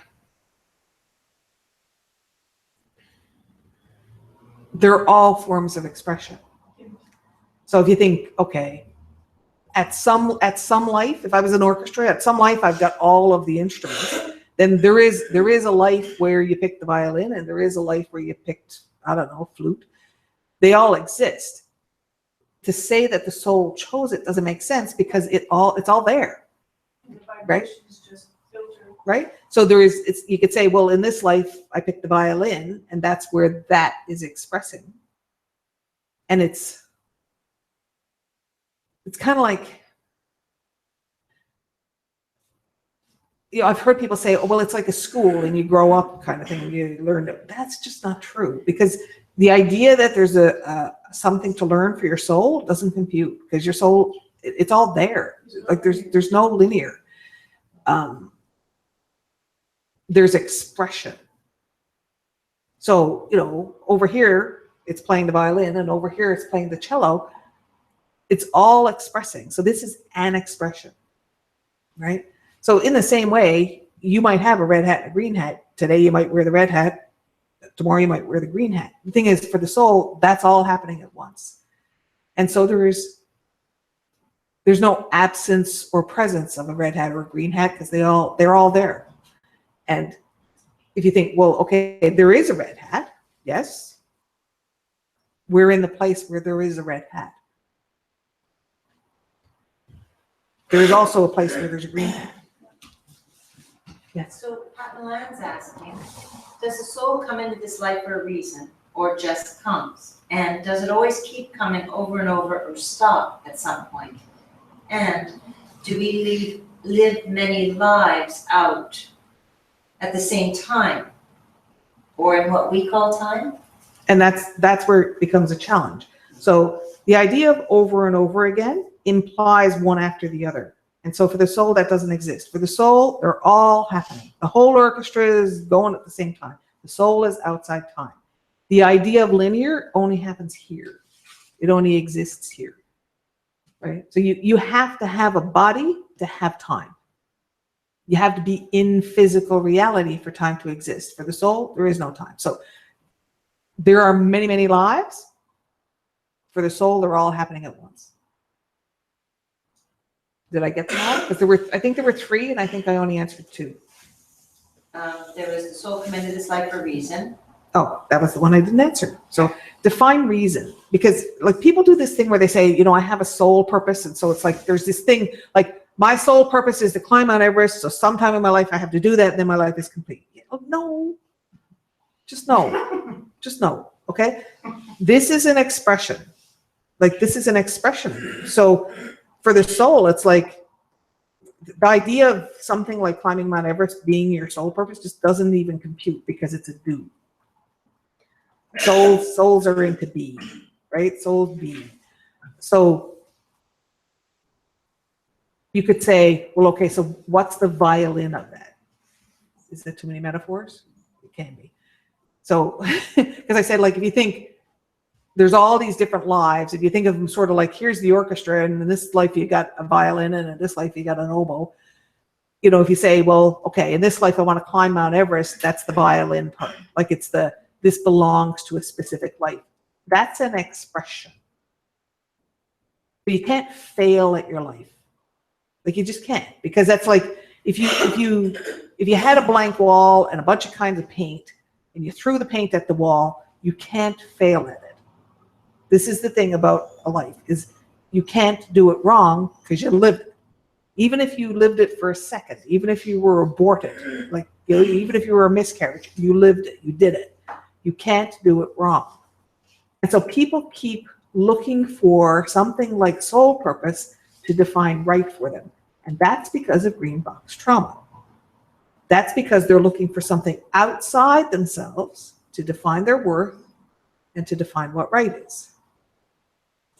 So you can take whatever colors you want and throw them on the wall, and you have succeeded in your life. You've done it. It doesn't matter if you climb Mount Everest or not. All right? There are things you can do to give yourself a sense of fulfillment. There are things you can do to give yourself a sense of fulfillment, to give yourself, you know, to feel good about you, okay? It does not give you a better score. You know, it doesn't like make your soul better. It doesn't make you better. No climbing the ladder with the soul, because it's all there. It's outside time. Whatever it is you think you need to go to, the soul's past it already, because it's outside time. So if everything's happening at once and we're clearing karma, so that means we're, instead of linear, it's sort of like a spider web. Yes, it is. So that means what we're clearing is rippling out to Yes. all the other lives. Absolutely. And it ripples back to us though. So It can do, yeah. can we be aware that it's rippling back? Absolutely. if you're aware. Is seek karma too, though? Yes. Pardon? Yeah. Seek is karma. Seek is, oh, the need for seek? It's also an instinct, right? So like it's hardwired into our brain to do seek. Here's the thing. Seek is a brainstem instinct. All the animals have it. It's the thing that makes squirrels go look for food. It's makes you get out of bed in the morning, okay? The problem is if you're doing seek from fear. So animals will explore their environment. That's because of their seek instinct. But aren't they afraid of not eating or not, survival? Most animals are really in the moment. Yeah, that would involve They don't, they're right now, they're either hungry or they're not. Right? Yeah, they don't have the same kind of fear. And they don't hold trauma the way humans will because they don't anticipate the way humans do. So this is the one about the deer. So I said, if you see deer standing in a field, they're eating the grass, and then all of a sudden, one of them, the head will come up because they hear something or whatever, and they'll look around. Well, if they detect a threat, up come the tails and they all bound off into the woods or whatever. If they don't, they go back to eating grass and they do this thing, which is a system reset. And what they do is they start at the top of their head and they twitch. And you'll see their skin goes twitch, twitch, and it works all the way down their body to their tail. It goes down their legs, and it's a central nervous system reset. They release the alert. They stand down. And so one of the problems humans have, because we anticipate threat, which animals don't, okay? We anticipate, which is, if that was an animal, if that was a human, they'd look up and say, well, there might have been a threat. And they go back to the grass and say, was there a threat? Do you think there was a threat? Maybe now there's a threat, right? And so this is why I have an article called Zebras Do Not Suffer from Anxiety. Zebras will be on the savannah, and right there is the lion sitting there, and they know that any minute the lion's going to get up and come over and pick one of them off, but they're not standing around going, oh my God, oh my God, oh my God, there's a lion. They don't do that. They don't anticipate threat. Now, when the lion gets up and comes, they all run away. But they don't sit around worrying about it. They don't get anxious. Anxious is living in the future. Right? Bad future. Yeah. Yes. Land has a couple more questions with respect to the soul. So my soul is living many lives at the same time. Yes. And the second piece is, why does my soul manifest in a particular life? Why? So the easiest way to answer that is because there are both red hats and green hats. So the soul is all about expression. So if there are red hats and green hats, then you'll have a life for red hats and a life for green hats and a life for oboes and a life for violins. Because it's, why not? Why not do all of the roller coasters? It's about experience. And because it can. So I've seen people do this thing where, they'll find, they go looking through their lives and they'll find a life where they were like some kind of, Hitler thing. They go, oh my God, now I have all this bad karma and I have to clear it. No, it's just a red hat. Or it could have been a green hat. It's doesn't mean you're scarred. It doesn't mean, now, do you want to check and see if you're carrying beliefs from that? Absolutely, and get rid of them. Okay? The thing is, it's not a flaw in you. It's not a black mark against you. It's simply a different hat. It's just an experience. Okay. Now, I got to tell you, it's really hard for us to get to that because we have all kinds of judgments. I'm pretty sure if anybody found out they were Hitler in a past life, they would be kind of stressed about it. Right? Why does it choose a particular expression? Why is it a red hat or a green hat? It doesn't choose. And here's the thing. If it has a life with a red hat, it also has a life with a green hat and every other hat that you can imagine. It's not like there's a limit. It's not like there's a menu where you could only choose from the menu. It has all of the hats. It has all of the instruments in the orchestra. It has everything. It's outside time. There's no why. There's no answer to why. That's because there's no need. There's no need for why. It just. It has everything. And that's hard for us to comprehend because we have finite. We are finite. By definition, we're finite because we have time. Saying that your soul needs to do the climb Mount Everest is the seed, correct? Yes. Right? Because it's the idea is there's something that you can do wrong and you can't. Hold on. Guylaine had a question. Yes. And it has to do with when we were back talking about these memos, and she asked who is sending the memos. You are.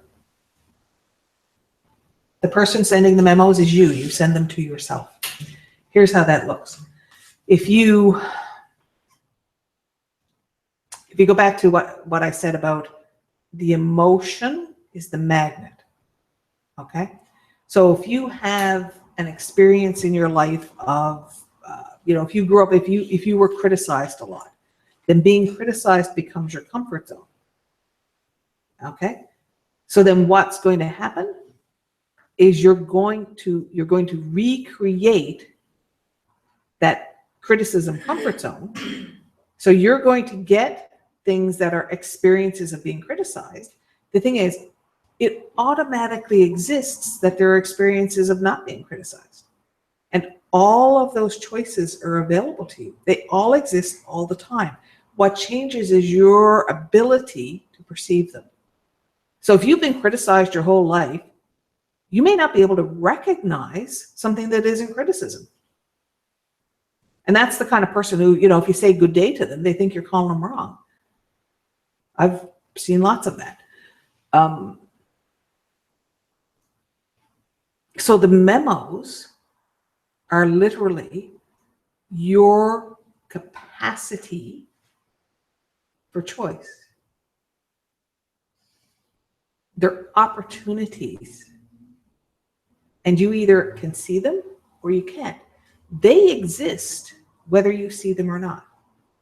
So for instance, in a world where all you know is that people criticize you, there will be people who are not critical. You may not be able to see them. If something shifts in you and suddenly you get the memo, like you meet a person who's kind and you go, oh, there's a memo, now I can learn from that. It comes from you. It comes from your capacity to discover the thing that was there, which is the infinite potential. We experience it as a memo because it's new to us. And it's good for us to look for those memos because the memos act in the same way as, reading a book that opens your brain, kind of cracks your idea of normal. Those are good things because they allow possibilities. They allow your capacity to experience choices to grow. Did we get them all? Yeah. We have another one that seemed to have disappeared, so I'm just gonna seek it and I'll come Yes, back. okay. Let me know. We'll be there.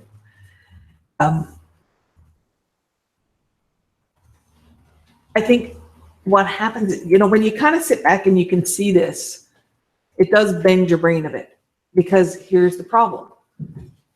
We keep trying to make finish lines. We keep trying to make requirements because that's what we're used to. We keep saying, well, if only we do this or if only we do that. And then if you kind of get into this place, if you soak yourself in it and get too into it, then you get a little zen and it's like, well, why do I do anything? Well, why do you? Well, because it's an expression.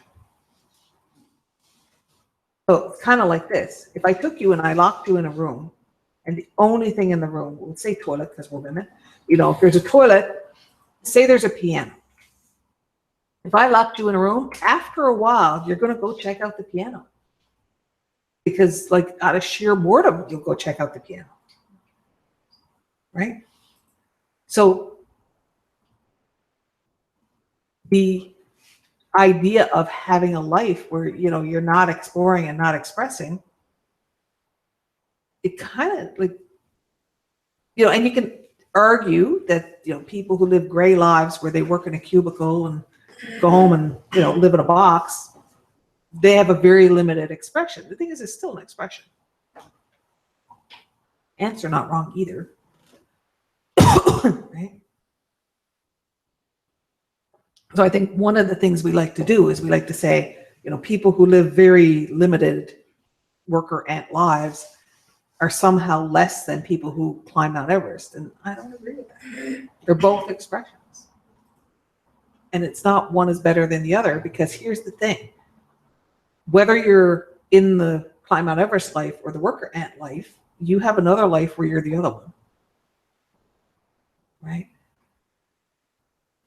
And so I think one of the challenges that we deal with is when we get into this, like, well, what do I actually want? If you can get to the place where you're connected with what you feel and you're starting to explore, like, okay, then this is an expression of my soul, then what do I actually want? When there's no wrong, then there's no reason to not do something or to actually pick something. Like, why would you go climb out of it? Because you don't need to. So why would you do that to yourself? Well, somebody will, because somebody will decide it's their idea of a good time. It's also, somebody will decide black velvet paint by numbers is their idea of a good time. I did them when I was a kid. Right? Right? So when you get to that place where you can go, okay, it's all available and it's all an expression, then what do I want? The answer is what feels good. And we're so trained to not go to that place. Because think about all of your social conditioning. Where's the part where they say, do the thing that feels good? Because it's not in the peasant programming where you're supposed to work and contribute to society, and it's not in the church programming where you're, supposed to repent. Like, the part where it's like, what feels good to you, go do that. Like, where does that come in? I don't see it anywhere. You can't control people like that. Right? And I think there's a real fear in society that if people went around doing the thing that felt good, then you'd have anarchy and people raping people in the streets and stuff. And you know what? I don't think that's true. I don't think that's true. It's a higher intelligence. You just get to see what it looks like when you don't have people trying to control people's fear. Right? It becomes expression. What does that look like? You need to control others. Right?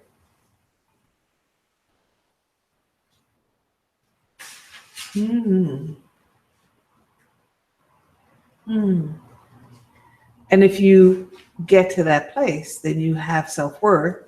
And if somebody decides that their idea of a good time is hurting you, then you're going to go, no, you don't get to do that.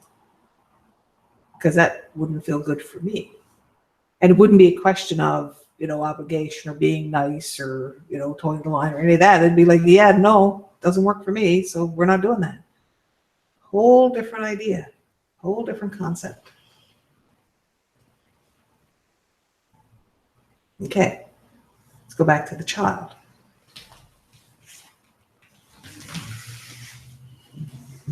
Did you find it?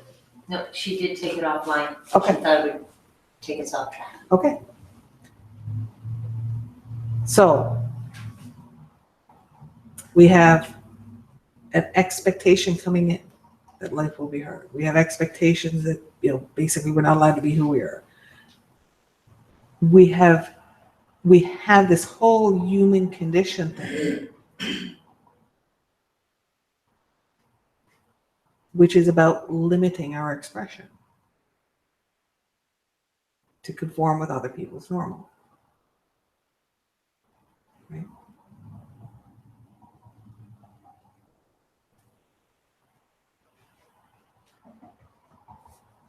So I say we use the bean. The bean, because this is bulk stuff, right? So we want to do bulk karma clearing. We use beamwork. So picture the bowl in the cradle of your pelvis. Bring yourself into float in that bowl. And just, let's just stay with the float for a minute. What we're going to do is we're going to, go down into the sacred space. And when you do that, what you're doing is you're staying with your local soul, which is the, kind of the version that belongs with this life. And we work from there, because when you do these changes, you're doing changes across time and space, which affects all those things in the web, which, you might go through the mothership soul if you want to visualize it that way. So you need a stable place to work from. So that's why you go stand in that sacred space light, because it basically, if you're renovating, you don't want to be standing where you're renovating. Okay? So you're floating in the bowl. And this is strictly a visual. It's like you look down and see that source of light that's the local soul. And you float down through the light in the bowl. And this always takes longer than I think. It's like you go down and down, and you're thinking, how deep can this bowl be? So go down towards that light. And as you get closer to it, it usually takes some kind of form imposed by your subconscious. It might be a candle, it might be, a spark, whatever. So allow yourself to kind of stand next to it, if you will, so that you're soaking in that light. And this is the sacred space we're going to. And then when you feel ready, step into that light. And that's the stable place. That allows you to make big changes and be standing somewhere that isn't going to crumple under you, if you will.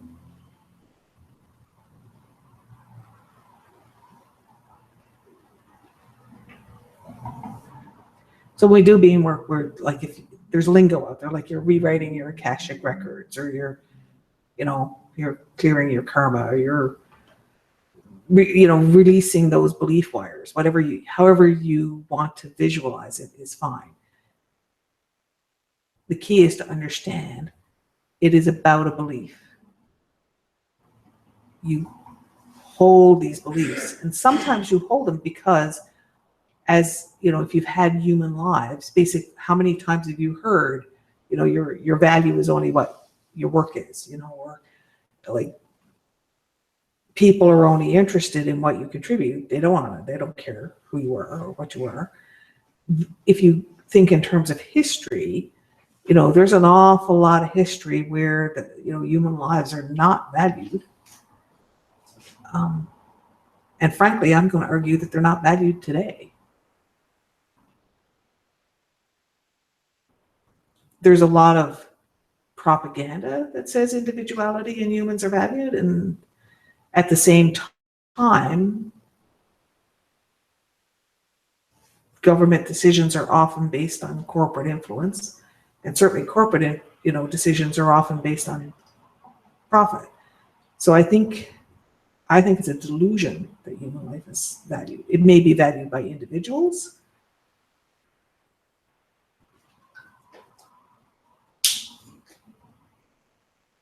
So that means that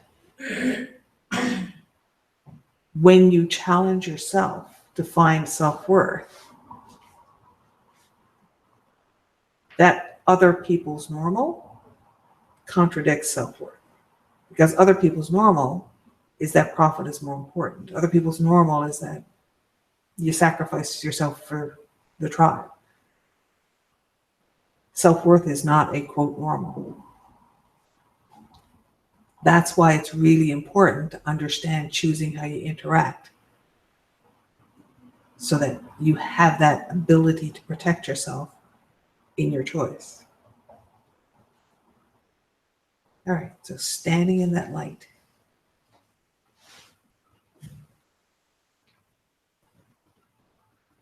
I eliminate and obliterate everything that contributes to my belief that other people are more important than me.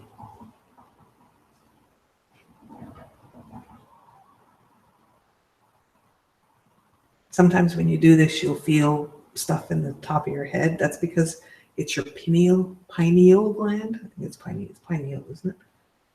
As opposed to pineals? Pineal. Yeah, thank you. Somebody knows. It looks like a kidney bean. So it's kind of in the center of your brain there, and it looks like a kidney bean. So the first time I did this, because I get visions, and I saw energy kind of go up, and then it came back down in a squiggly beam into that pineal gland, which I said, oh, it's a bean. Okay, we're doing bean work. I think it was Julie who said, that's your pineal gland, Trish, like 15 years ago. So I still call it bean work because that's what it looked like. It looked like a bean. I like it, yeah, it looks like a little jelly bean in the brain. Right?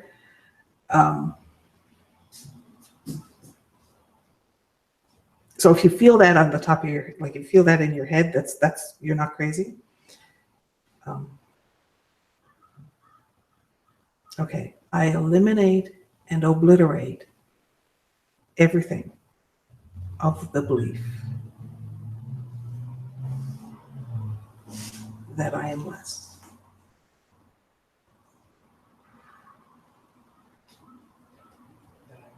That I'm less. I eliminate and obliterate everything of the belief that I am less.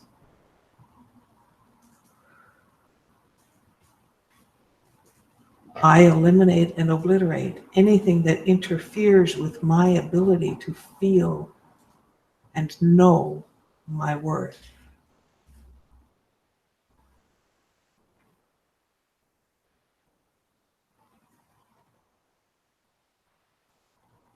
I eliminate and obliterate everything about conforming to other people's normal.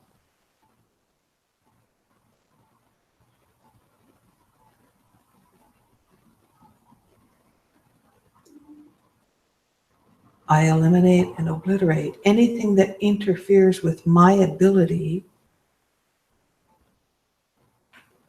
to keep me safe.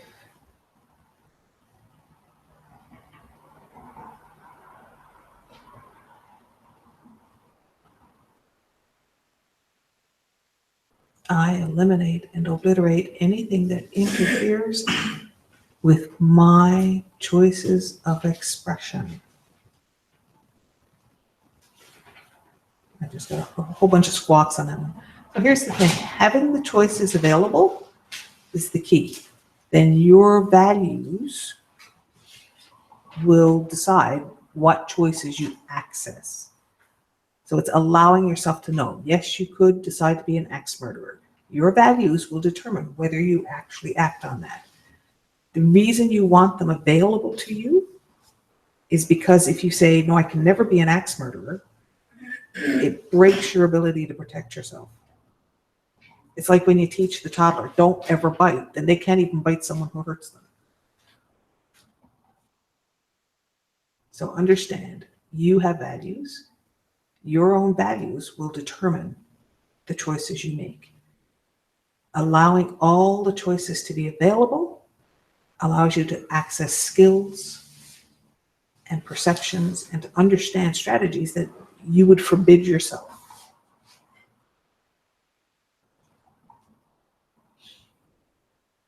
I eliminate and obliterate anything that interferes with my choices of expression.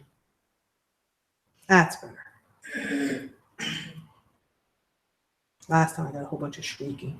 No, we can't do that. And I understand it because it's like, how many times has that been called out? So we're going to do the same thing with feel good. And it's understanding that your values will determine your choices. So if we open up awareness and ability to access things that make you feel good, it does not mean that you're going to go home and masturbate 24 hours a day for the rest of your life. Because at some point you'll get hungry or tired and you'll decide something else will feel good. So your own values will filter your choices. It's about making things accessible. I eliminate and obliterate anything that interferes with my ability to know and choose what feels good. Wow. Okay, that was a big one.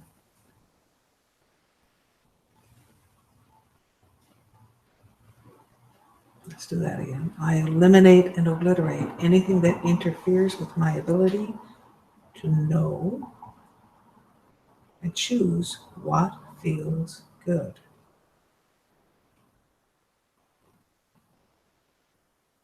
Okay. So, what feels good can include the fulfillment of a job well done. It can include feeling good because you did something good for people. It's not all about, like, you don't turn into a hedonist, pleasure-seeking zombie. You can if you want. It's your choice.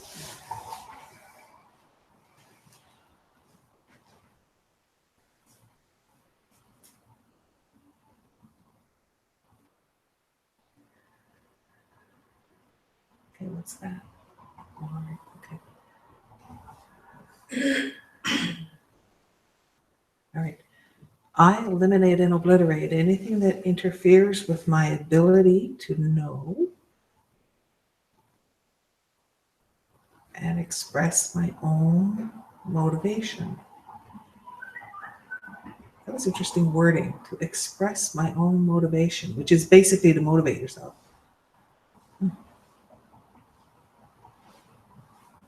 My thinking process would not have produced that wording. I eliminate and obliterate anything that interferes with my ability to know and express my own motivation.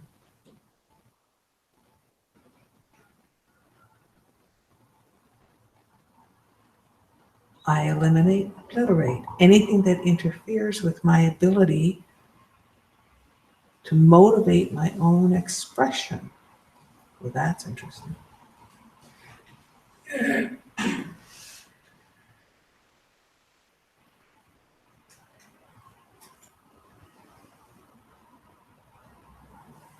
I eliminate and obliterate anything that interferes with my ability to express with abundance. Yeah.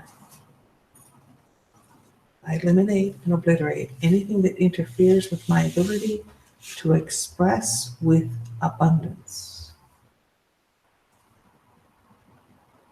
That one was actually quite smooth. Interesting. Okay.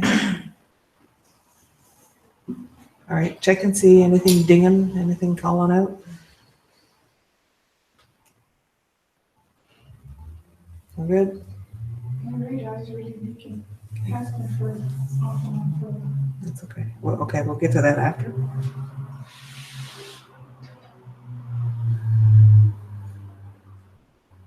Okay.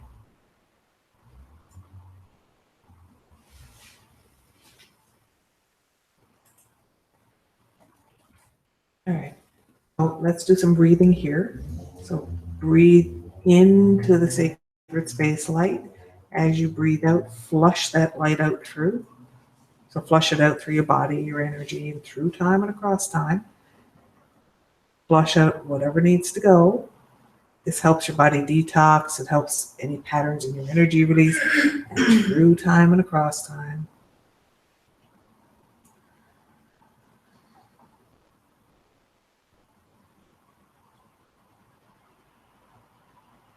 Okay.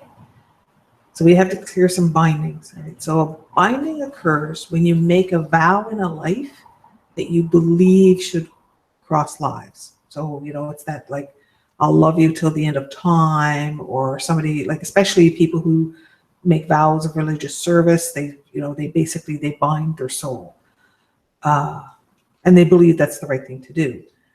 So if you think about that, that's like, it's making a promise that goes beyond your authority. Because you have the authority to make choices for this life, not for some other life. Okay? This is your life. So bindings are often like they go from your field and across others.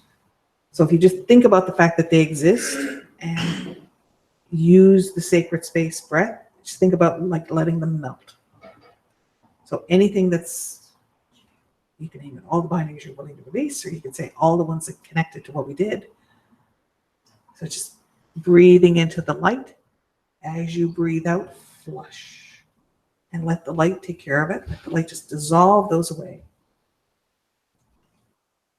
Because this is the kind of stuff like, you know, some point you were a monk in the 17th century and you took a vow of poverty. You probably don't want that one playing out today.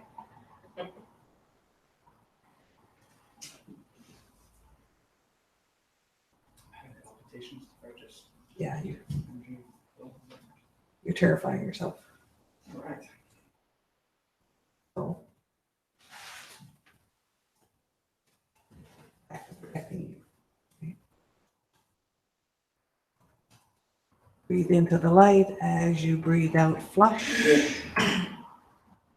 Breathe into the light. As you breathe out, flush. Flush to help your body tune. That your body's all tuned to this new state. Flush any old patterns. Flush whatever needs to go. That's it. Right, then come back up to the bowl. Think of you stepping out of that light, floating up, and just float in the bowl for a little bit. And just allow yourself to integrate all those changes.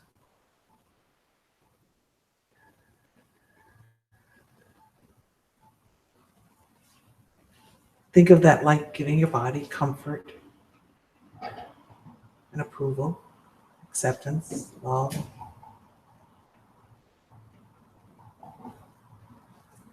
Think of that light teaching your body to feel safe with the changes that you have made.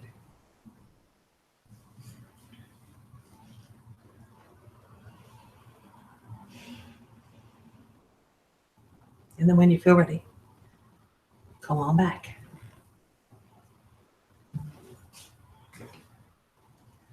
You'll be processing that for a while.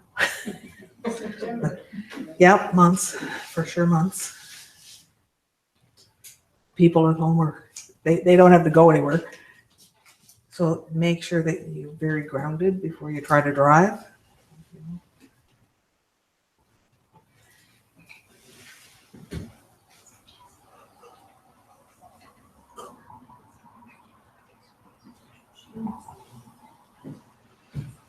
Yeah, that was some heavy duty stuff. And we did it very well. There was, you know, a couple of squawks. But the thing is, as soon as as soon as you were able to process it, it was fine. And that's good, because that was heavy duty stuff, and we just kind of went right through it. I'm impressed. We did good. Okay. Everybody at home okay? Yeah, we're good. All right. Thank you. We will call it a night. Yes. We'll do that here. Okay.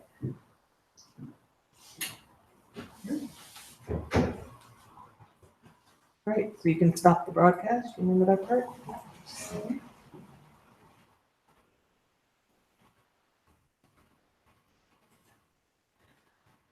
Margot asked about the leaking eyes, and that's because you're grieving.